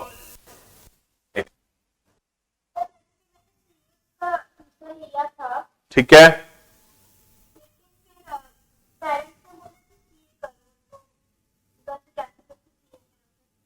ये क्या है? अच्छा, ये तुमने तो इंस्टीट्यूट्स को दोनों मिलाया भाई। हे भगवान, कुछ भी कर रहा है तुम लोग। प्रीति, आवाज आ रही है? आप बताइए कुछ। अच्छा, आपका तो उसमें इश्यू है थोड़ा सा कुछ। ओके, अनम्यूट करिए खुद को, पॉसिबल है क्या?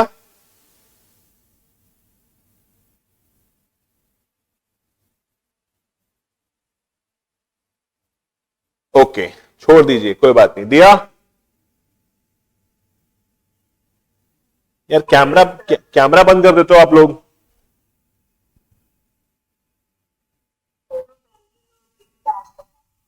अच्छा अच्छा, ओके, कोई बात नहीं, कोई बात नहीं। एग्जाम्पल बताइए कि वॉइड कॉन्ट्रैक्ट पहले वैलिड था।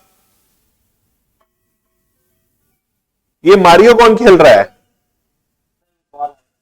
हे भगवान, अच्छा ठीक है, ओके। अभी देखो, अगर आपको एक अच्छा बोलते हैं ना प्रोफेशनल बनना है, सीए बनना है, सीएमए बनना है, तो एक बहुत अच्छा चीज है, ठीक है, आपको एक स्किल सीखनी पड़ेगी। वो है आपकी ऑब्जर्विंग स्किल्स, देखने की स्किल्स। तो अगर अभी आप देखें आपके स्क्रीन पे, मैं तब से बोले जा रहा हूं, उसके ठीक नीचे एक एग्जांपल लिखा हुआ है, वो किसी को दिख ही नहीं रहा है। बोला क्यों नहीं? मैंने बोला मेरे को कोई एग्जांपल दो, मैंने ये थोड़ी बोला कि यही वाला दे दो या यही वाला मत दो। मैंने, अगर मुझे आप इसको छुपाना होता तो मैं आपसे ऐसे भी तो पूछ सकता था। मैंने खाली एग्जांपल सामने रखा, उसके बाद भी कोई नहीं बोल रहा है इतनी देर से। ध्यान रखिए अगली बार से, सामने सामने चीजें हैं, हमें उनको देखना पड़ता है। Everything is in front of us, we just have to change our approach. क्या लिखा हुआ है एग्जाम्पल में? Mister Bappi agrees to write a book. Publisher के लिए बोला कि हां सर, मैं तुम्हारे लिए एक किताब लिखूंगा। ये कॉन्ट्रैक्ट वैलिड है। कुछ दिनों बाद मिस्टर बप्पी की एक एक्सीडेंट में मृत्यु हो गई। अब कौन बुक लिखेगा? अरे मिस्टर बप्पी तो नहीं लिखेगा ना, कि मिस्टर बप्पी की आत्मा की किताब लिखेगी। नहीं, यस, पहले वैलिड था, अब वॉइड हो गया। Void due to impossibility of performance. Thus, a valid contract when cannot be performed because of some uncalled happening, किसी अनफोर्सीन सर्कमस्टेंसेस की वजह से, ठीक है, वैलिड कॉन्ट्रैक्ट जब परफॉर्म नहीं किया जा सकता है तो वो हो जाता है वॉइड। समझ में आया? देखो एक और एग्जांपल है। Ankur contracts with Durgesh, the owner of the factory, for supply of 10 ton of sugar. 10 ton sugar का चीनी, सॉरी शुगर का चीनी बोल रहा हूं मैं, 10 टन शुगर के लिए कॉन्ट्रैक्ट किया, ठीक है, अंकुर ने। अब अंकुर 10 टन चीनी का क्या करेगा ये सिर्फ अंकुर जानता है, हमें भी नहीं पता। But before the supply is affected, the fire caught in the factory and everything was destroyed. Here contract become void. इस केस में क्या हुआ कि भाई जो कॉन्ट्रैक्ट का हमारा सब्जेक्ट मैटर था, जिसके लिए हम कॉन्ट्रैक्ट कर रहे थे, वही क्या हो गया? डिस्ट्रॉय हो गया। Subject matter got destroyed. समझ में आया? अच्छा, नहीं, गलत था। बट आदमी गलत नहीं हो तुम, एग्जाम्पल बहुत गलत होते हैं तुम्हारे। चलो आगे बढ़ते हैं। अच्छा, अनएनफोर्सेबल कॉन्ट्रैक्ट्स। भाई, these are the contracts which cannot be enforced in the court of law because of some technical defects. किन्हीं तकनीकी खराबियों के लिए खेद होता है, रिग्रेट होता है। तो टेक्निकल डिफेक्ट जब होते हैं तो उस केस में वो कॉन्ट्रैक्ट एनफोर्स नहीं होता, लेकिन अगर उन तकनीकी खराबियों को ठीक कर दिया जाए तो कॉन्ट्रैक्ट फुल्ली एनफोर्सिएबल हो जाता है। एग्जाम्पल देखो, दिया बॉट गुड्स फ्रॉम वंशिका इन 2019।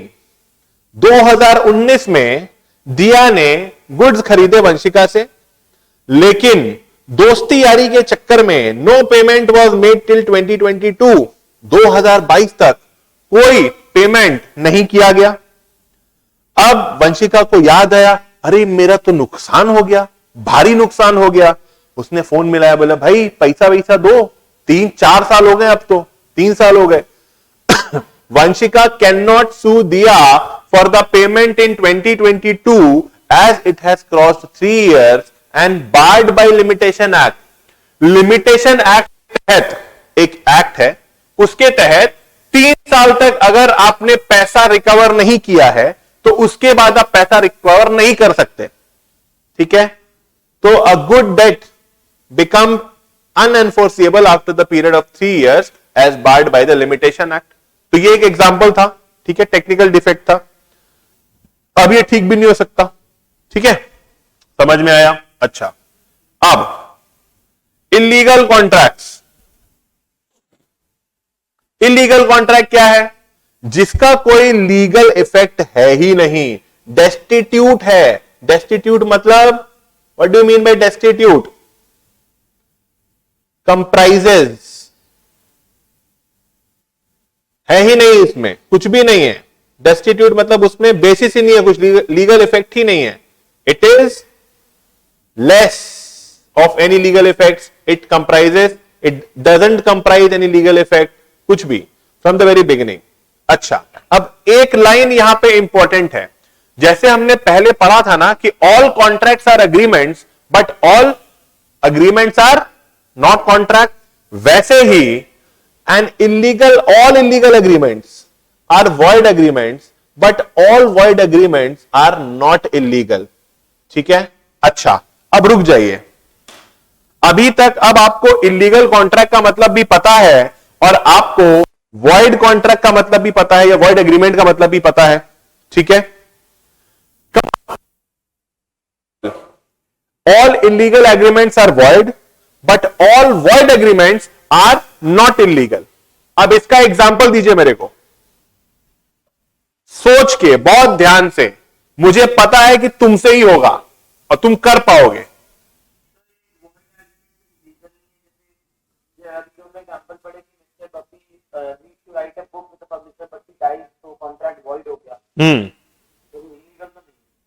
अरे इलीगल एग्रीमेंट तो वॉइड होगा। ठीक है, कोई ऐसा इलीगल एग्रीमेंट है जो वॉइड होगा, लेकिन क्या सारे वॉइड एग्रीमेंट्स इलीगल होते हैं? नहीं। जैसे अभी इसने बोला कि वो जो कॉन्ट्रैक्ट जो तुमने बोला, मिस्टर पप्पू वाला एग्जांपल, वो तो कॉन्ट्रैक्ट पहले वैलिड था फिर वॉइड हो गया। ठीक है, वैलिड था फिर वॉइड हो गया। यहां पे क्या है देखो, इस पार्ट को, ये देखो, ये जो पार्ट है ना, ये पार्ट को अलग से पढ़ो और ये पार्ट को अलग से पढ़ो, तब तुमको ज्यादा अच्छे से समझ में आएगा। देखो,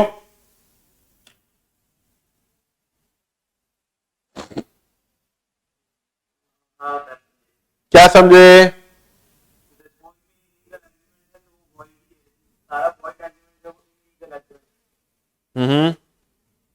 okay, now so void agreements सारे लीगल नहीं होते हैं। जैसे मैंने बोला ना कि एक काम करता है, नेक्स्ट वीक हम लोग पिक्चर देखने चलते हैं। नेक्स्ट वीक मुझे कुछ काम आ गया, तुमने बोला कि सर आपने तो बोला था पिक्चर देखने चलते हैं, तो मैंने बोला नहीं जा पाऊंगा। वॉइड एग्रीमेंट था, इसको कोई लीगल बेसिस ही नहीं था। ठीक है, लेकिन क्या ये इलीगल है? नहीं, क्योंकि सब्जेक्ट मैटर तो इसका क्या है, लीगल ही है ना, इलीगल थोड़ी है। लेकिन सारे इलीगल एग्रीमेंट्स क्या है, वो वॉइड होते हैं। समझ आ रहा है? एग्जाम्पल देखो, कॉन्ट्रैक्ट दैट इज इमोरल, जो मॉरल नहीं है, अच्छा नहीं है, सामाजिक नहीं है, अपोज्ड टू पब्लिक पॉलिसी के अपोज है। पब्लिक पॉलिसी मतलब गवर्नमेंट एक पब्लिक के लिए गाइडलाइंस बनाती है कि आपको ये चीजें देखनी है, ये चीजें फॉलो करनी है, आपको लॉ फॉलो करना है, लेकिन आप नहीं कर रहे हो, जो भी। तो सिमिलरली इसी के बेसिस पे अगर हम बात करें, if Rinku agrees with Simba to purchase brown sugar, that is an illegal agreement. ठीक है, क्योंकि इस सब टाइप के जो आइटम्स हैं ये सब गवर्नमेंट की नजर में इलीगल हैं, तो इसी का अगर आप कर रहे हैं तो इलीगल ही होगा ना। अच्छा, अब आपके आपके सामने है वॉइड एग्रीमेंट और इलीगल एग्रीमेंट का डिफरेंस। ठीक है, देखो, पहला, void agreement is not necessary illegal. जरूरी नहीं है कि वॉइड एग्रीमेंट इलीगल हो, लेकिन इलीगल एग्रीमेंट हमेशा वॉइड होगा। सीए फाउंडेशन वाले एग्जाम्पल देखिए इसको अच्छे से, आपका रिटर्न है, लिखने को आता है कभी कभी। सीएमए वाले ध्यान दीजिए, एमसीक्यू में पूछ सकता है आपसे कुछ कुछ पॉइंट्स दोनों। Nature, it is not forbidden under the law. Void agreement करना लॉ के अंडर में मनाही नहीं है, आप करिए ना, आप चांद तारे करिए, आप कुछ भी करिए, ताली बजा के कबूतर लेके आइए, कुछ भी करिए, लेकिन illegal agreements are forbidden under the law. Punishment, parties are not liable for any punishment under the law. आपको इसमें कोई पनिशमेंट नहीं मिलेगा वॉइड एग्रीमेंट के अंडर में अगर आपने ब्रेक किया या नहीं किया तो, लेकिन इलीगल एग्रीमेंट करेंगे तो you are liable to get punishment from court of law. अच्छा, अब एक आता है कोलैटरल एग्रीमेंट। कोलैटरल एग्रीमेंट का मतलब क्या होता है? सपोज करो कि ये एक कॉन्ट्रैक्ट है, दिस इज वन कॉन्ट्रैक्ट, और इसी कॉन्ट्रैक्ट के साथ साथ में 1 2 3 4 5 6 7 8 कॉन्ट्रैक्ट और जुड़े हुए हैं। ठीक है, एक मेन कॉन्ट्रैक्ट के साथ में 8 कॉन्ट्रैक्ट्स और जुड़े हुए हैं। ठीक है, अब सपोज करो अगर ये वॉइड एग्रीमेंट है, ये जो कॉन्ट्रैक्ट है, ये सपोज करो ये वॉइड है। ठीक है, ये वॉइड एग्रीमेंट है। ठीक है, लेट्स डिस्कस वॉइड एग्रीमेंट। ये वॉइड एग्रीमेंट है, तो वॉइड एग्रीमेंट के साथ साथ जो इसके साथ साथ जो एग्रीमेंट्स इसके साथ में जुड़े हुए हैं, ये 8 एग्रीमेंट्स, ये सारे के सारे वॉइड भी हो सकते हैं या वैलिड भी हो सकते हैं। ठीक है, इट इज नॉट कोलैटरल, मतलब जो उसके साथ में जुड़े हुए हैं, they are attached to the main agreement, attached to main agreement, attached to main agreement. ठीक है, नाउ तो वॉइड एग्रीमेंट के साथ जो अटैच्ड हैं, ये जो 8 एग्रीमेंट्स हैं, इनमें से मे बी कुछ वैलिड हो। ठीक है, मे बी कुछ वैलिड हो, मे बी कुछ वॉइड हो, दोनों हो सकता है। लेकिन अगर यहां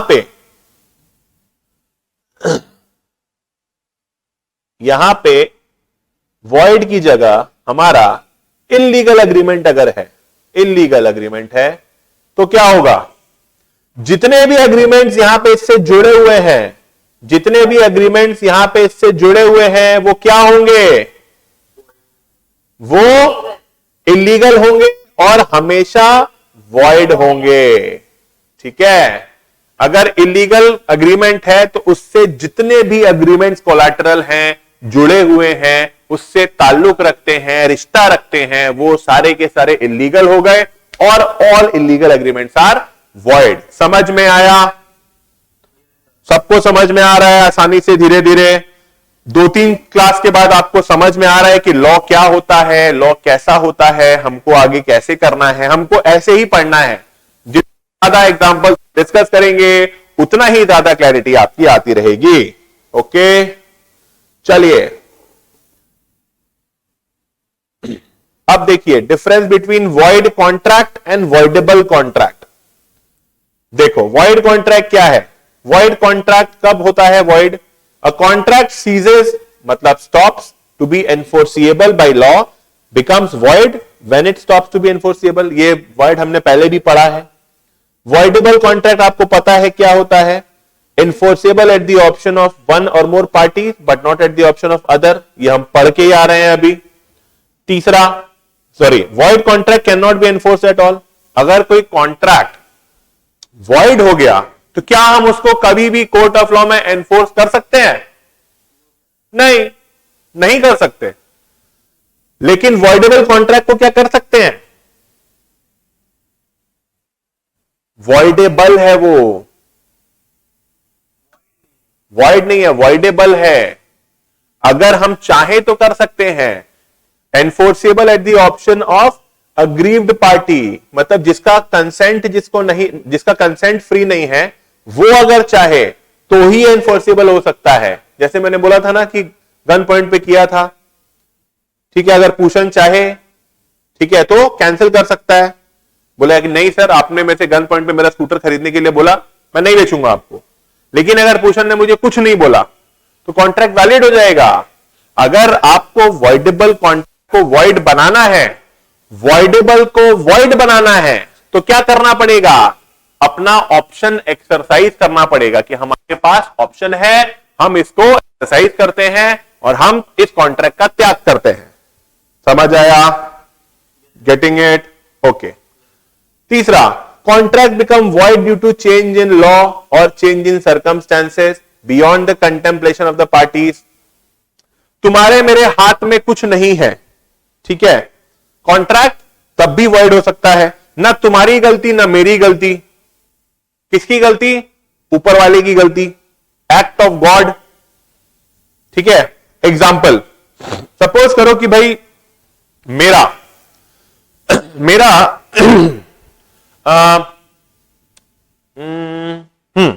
मेरा इंपोर्टेड वॉचेस का, इंपोर्टेड घड़ियों का बिजनेस है, ठीक है, मैं इंपोर्टेड घड़ियों का बिजनेस करता हूं, ठीक है।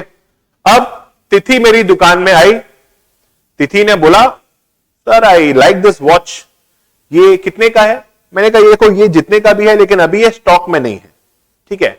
तो अगर तुम इसके लिए ऑर्डर देके जाओगे अभी, तो मैं तुमको अगले महीने स्विट्जरलैंड से जब इंपोर्ट होगा तो मैं तुमको दे दूंगा, ठीक है। बोले okay, she gave me the advance, हमारे बीच में कॉन्ट्रैक्ट हो गया, ठीक है। ये जो कॉन्ट्रैक्ट है किस टाइप का कॉन्ट्रैक्ट है? अभी यूनिलैटरल है ना, अभी यूनिलैटरल। क्यों?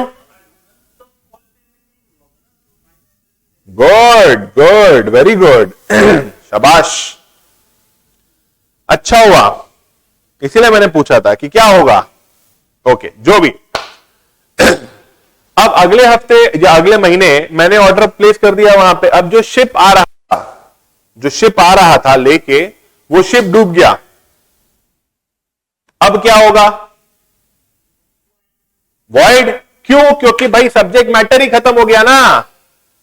समझ में आया कि भाई अगर वो शिप आता डॉक पे, शिप से माल आके मेरे दुकान में आता, तब मैं इसको फोन करता, तब ये आती, तब घड़ी लेती। समझ आया? अब क्या हुआ? Contract become void due to change in the law और change in circumstances beyond the contemplation of parties. हमारे तुम्हारे जो हाथ में नहीं है अब, ये शिप डूब गया, हम तुम क्या कर सकते हैं? कुछ नहीं कर सकते, खत्म। समझ में? Getting the point guys? Okay.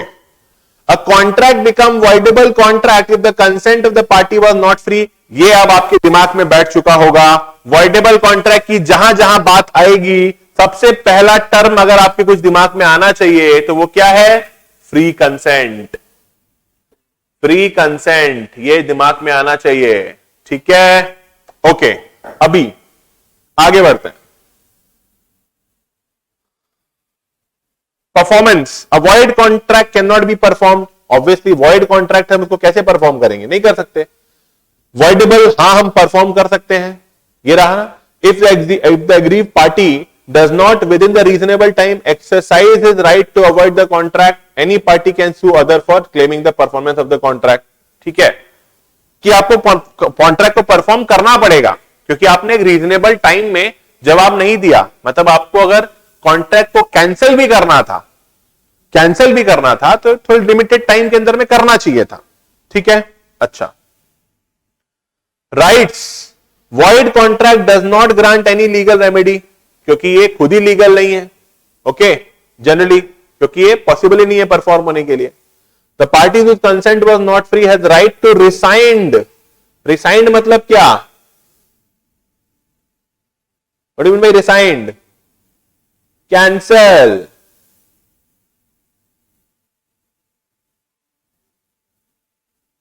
Just a second.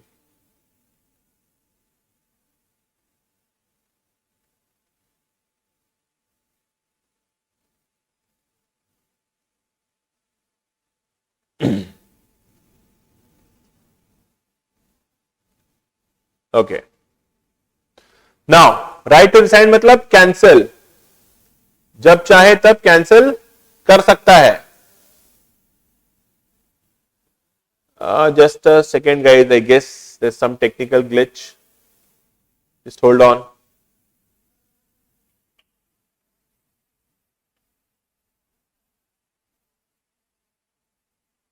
Okay.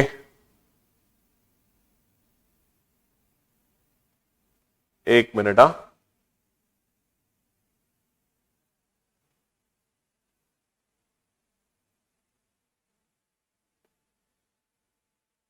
okay, so cancel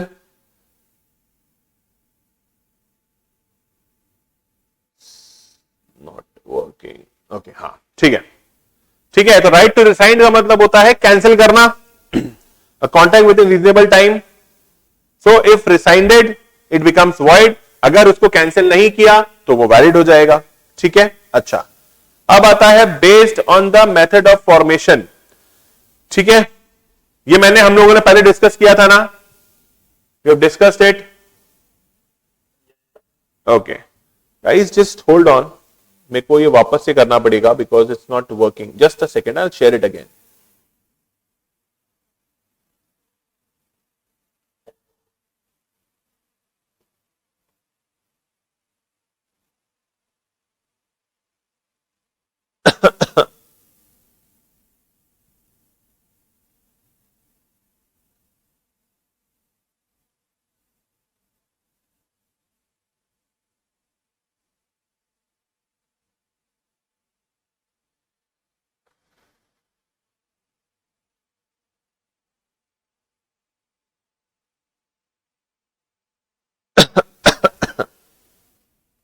Just a second.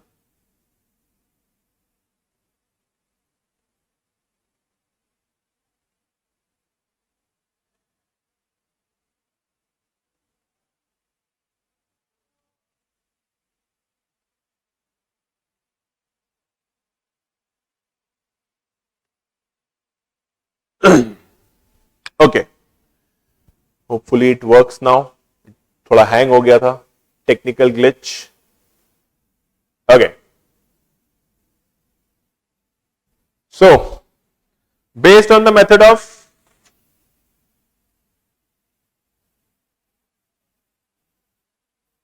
just a sec guys.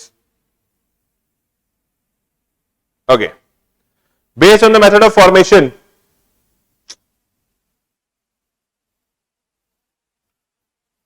hold on ना एक सेकेंड. Now,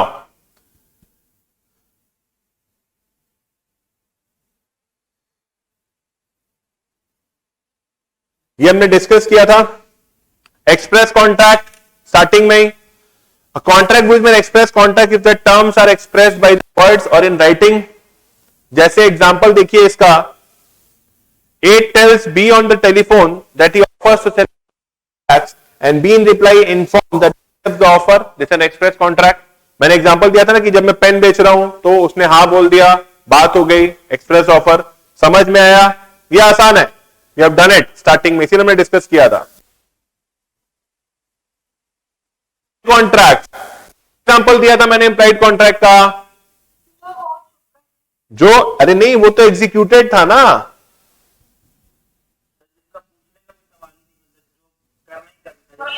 करना ही करना है गाइस, करना ही करना है.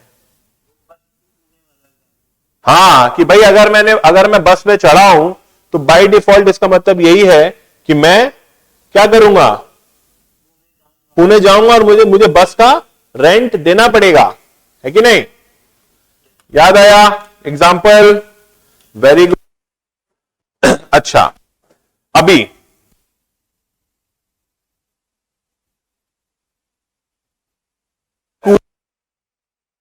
picks up the luggage of A to be carried out of the railway station without being asked by A and A allows him to do so.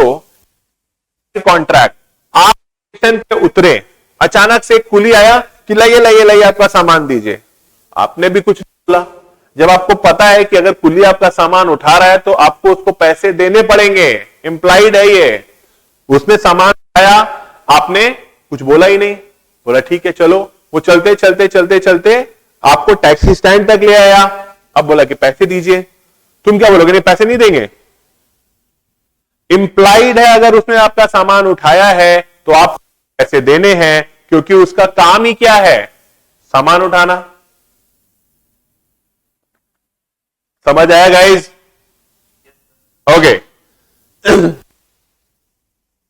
Coffee in the restaurant, there is an implied contract that he should pay for the price. आप जाके restaurant में आप आ रहे हो, तो आप घुसते ही, जब आप रेस्टोरेंट में घुसोगे तो आपसे थोड़ी बोलेंगे लाइए पैसे दीजिए। आप जाएंगे, आप ऑर्डर करेंगे, आप खाना खाएंगे, इंप्लाइड है कि आप इसका बिल देंगे। इंप्लाइड कॉन्ट्रैक्ट है ये। क्लियर है? ओके। स्टार्टिंग में डिस्कस किया था, देखो tacit contract, TACIT, tacit. The word tacit means silent. Tacit contracts are those that are inferred through the conduct of the parties without any word spoken or written. बिना कुछ बोले, बिना कुछ लिखे, अपनी एक्शन से दिखाना, ठीक है कि हम, सपोज करो, एग्जांपल देखो इसमें, classic example of tacit contract, कि जब आप एटीएम में घुसते हैं तो एटीएम में जनरली गर्मी में तो हम हवा खाने घुसते हैं एसी की। अपार्ट फ्रॉम दैट, हम, इसका मतलब यही है कि हमको जाके वहां से पैसे निकालने हैं या हमको अपना बैलेंस चेक करना है। यही जो जो काम एटीएम में पॉसिबल है हम वही तो करेंगे जाके, ठीक है। सो दूसरा example of tacit contract, where a contract is assumed to have been entered. जब जैसे ऑक्शन चलता है ना, नीलामी, 1 2 3 sold, on the hammer things become sold, चीजें बिक जाती हैं। आप जाके आराम से नीलामी में बैठे हैं ऑक्शन में, किसी ने बोला 1000, आपने बोला 2000, 3000, 5000, बोली पहुंच गई 2 लाख रुपए तक। अब जो ऑक्शन करा रहा है उसने बोला 1 2 3 sold, sold to mister Shubham. तो इसका मतलब क्या है? Shubham is entering into a tacit contract, कि अब भाई बिक तो गया, अब उसको पैसे भी देने पड़ेंगे। समझ में आया? अच्छा, क्वासी कॉन्ट्रैक्ट का मैंने मतलब क्या बताया था? याद आ रहा है किसी को? क्वासी कॉन्ट्रैक्ट का मतलब कॉन्ट्रैक्ट है नहीं बट किसी टाइप मजबूरी से कॉन्ट्रैक्ट के जैसा, ठीक है। It is created by law under certain circumstances, ठीक है। इसका बेसिक फंडा मैंने क्या बताया था कि आप किसी दूसरे का नुकसान करके अपना फायदा नहीं कर सकते। एग्जाम्पल में देखो क्या लिखा हुआ है, obligation of the finder of lost goods to return them to the true owner और the liability of the person to whom the money is paid under mistake to repay it back can not be said to arise of the contract even it is in remotest sense. जहां पे offer भी नहीं है, acceptance भी नहीं है, consent भी नहीं है। सपोज करो आपके बैंक अकाउंट में गलती से 2000 रुपए आ गए, ठीक है। आपने मांगे भी नहीं थे, आपको कुछ भी नहीं, बैंक की से आपके अकाउंट में 2000 रुपए आ गए। अब यहां पे ना ऑफर है, ना एक्सेप्टेंस है, ना कंसेंट है, लेकिन क्या ये कॉन्ट्रैक्ट है? क्वासी कॉन्ट्रैक्ट है। It is similar to that of a contract. अब आपकी ये जिम्मेदारी बनती है कि आप ये 2000 रुपए में बैंक को फोन करें, बोले कि देखिए ये गलती से यहां आ गए हैं, प्लीज इसको वापस ले लीजिए। समझ में आया? गुड। और ई कॉन्ट्रैक्ट क्या था? जो हम ऑनलाइन के थ्रू करते हैं, ईमेल्स के थ्रू करते हैं, electronic commerce, different parties create networks which are linked to other networks through EDI, electronic data interchange. इन सब में ये सारे कॉन्ट्रैक्ट जो ऑनलाइन किए जाते हैं उन्हें हम ई कॉन्ट्रैक्ट बोलते हैं, या साइबर कॉन्ट्रैक्ट बोलते हैं, या माउस क्लिक कॉन्ट्रैक्ट बोलते हैं। ये डिस्कस किया था। एग्जीक्यूटेड कॉन्ट्रैक्ट क्या होता है? बोलो। जो हो चुका है, which is been executed, done, dusted, कुछ करना ना करना कर चुके हैं आप, आपको बोला गया कि भाई दिन भर गेम मत खेलो तो 500 रुपए मिलेंगे। ये क्या है? नेगेटिव ऑफर एक तरीके से, आपने एक्सेप्ट किया था, ये भी एग्जीक्यूटेड है, हो चुका, शाम हो गई, आपको 500 रुपए मिल गए, फिर से आप गेम खेलने लग गए। ठीक है, क्या? हाँ बोलो ना।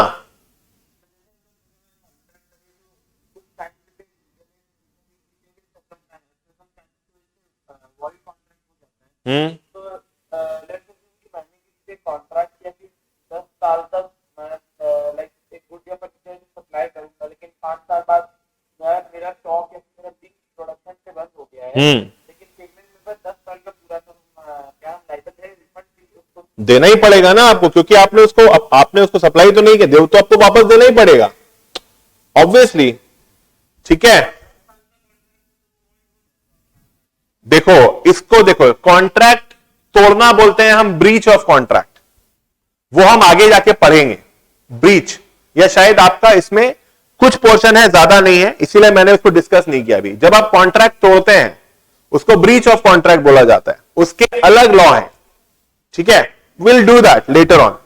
Okay, performance of contract executed, जो हो चुका है।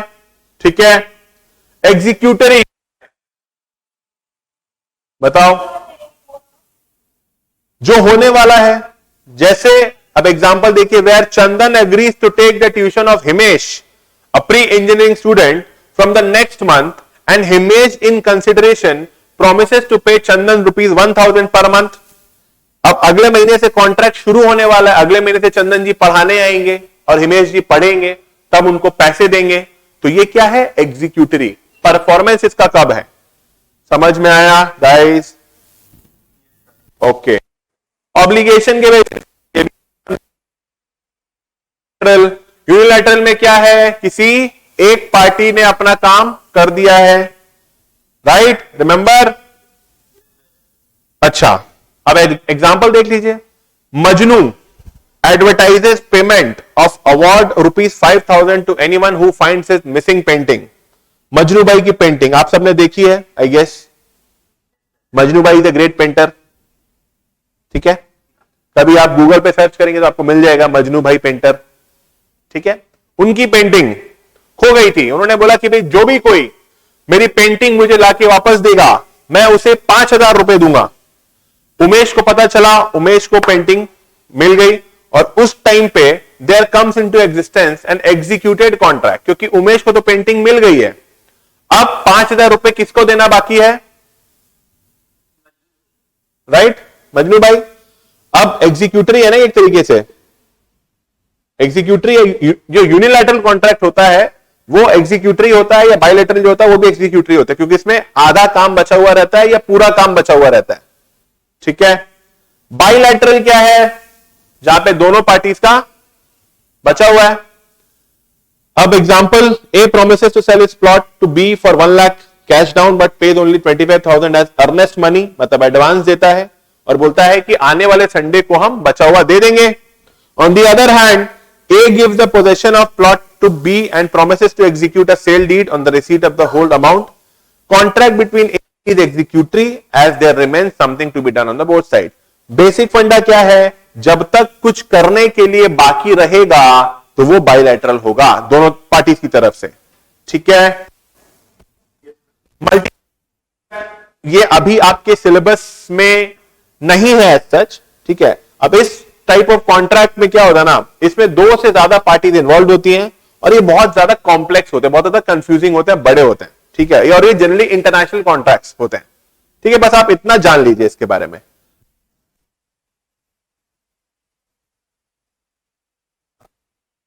काम, I think it's almost time, अभी आगे क्लास भी है।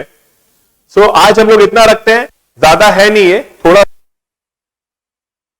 स्टार्ट करेंगे। ठीक है, you have got the PDF. ठीक है ना, नेक्स्ट क्लास में हम लोग ऑफर से स्टार्ट करेंगे और उसके बाद विल गो टू एक्सेप्टेंस, और जैसे जैसे we will do that. Next week में या उसके अगले हफ्ते में हम लोग एक बिजनेस कम्युनिकेशन का क्लास भी करेंगे। ठीक है, क्योंकि वो भी आपका सीए फाउंडेशन वालों का 40 मार्क्स का है और सीएमए वालों का 20 मार्क्स का है। तो उसकी भी बीच बीच में क्लासेस जरूरी है, ठीक है। So I think we are good for the day guys. अभी तक किसी को कोई भी डाउट है, कुछ मुझसे पूछना चाहता है, पूछ सकता है। Go ahead and ask me. नहीं? अच्छा, जैसे एक और चीज मुझे बहुत अच्छा लगा कि पूषण ने शायद मुझे मैसेज किया था, he texted me regarding something. You message me ना पूषण? हाँ, तो जैसे उसको डाउट था कुछ, था कि किसी और ने भी किया था, शायद अंकुर ने भी किया था। तो वैसे ही जब आपको कभी डाउट हो तो प्लीज टाइम मत देखिएगा, मुझे पिंग जरूर करिएगा, आई विल रिप्लाई बैक। और नेक्स्ट टाइम आप मुझे मैसेज करते हैं तो प्लीज अपना नाम वापस से बता दिए, मैं आपका नंबर भी सेव कर लूंगा, ठीक है। तो चलिए, I guess take a break of half an hour, आपका अगला क्लास है। So see you guys, bye bye, take care. चलो bye bye, bye bye, most welcome, bye bye, most welcome यार।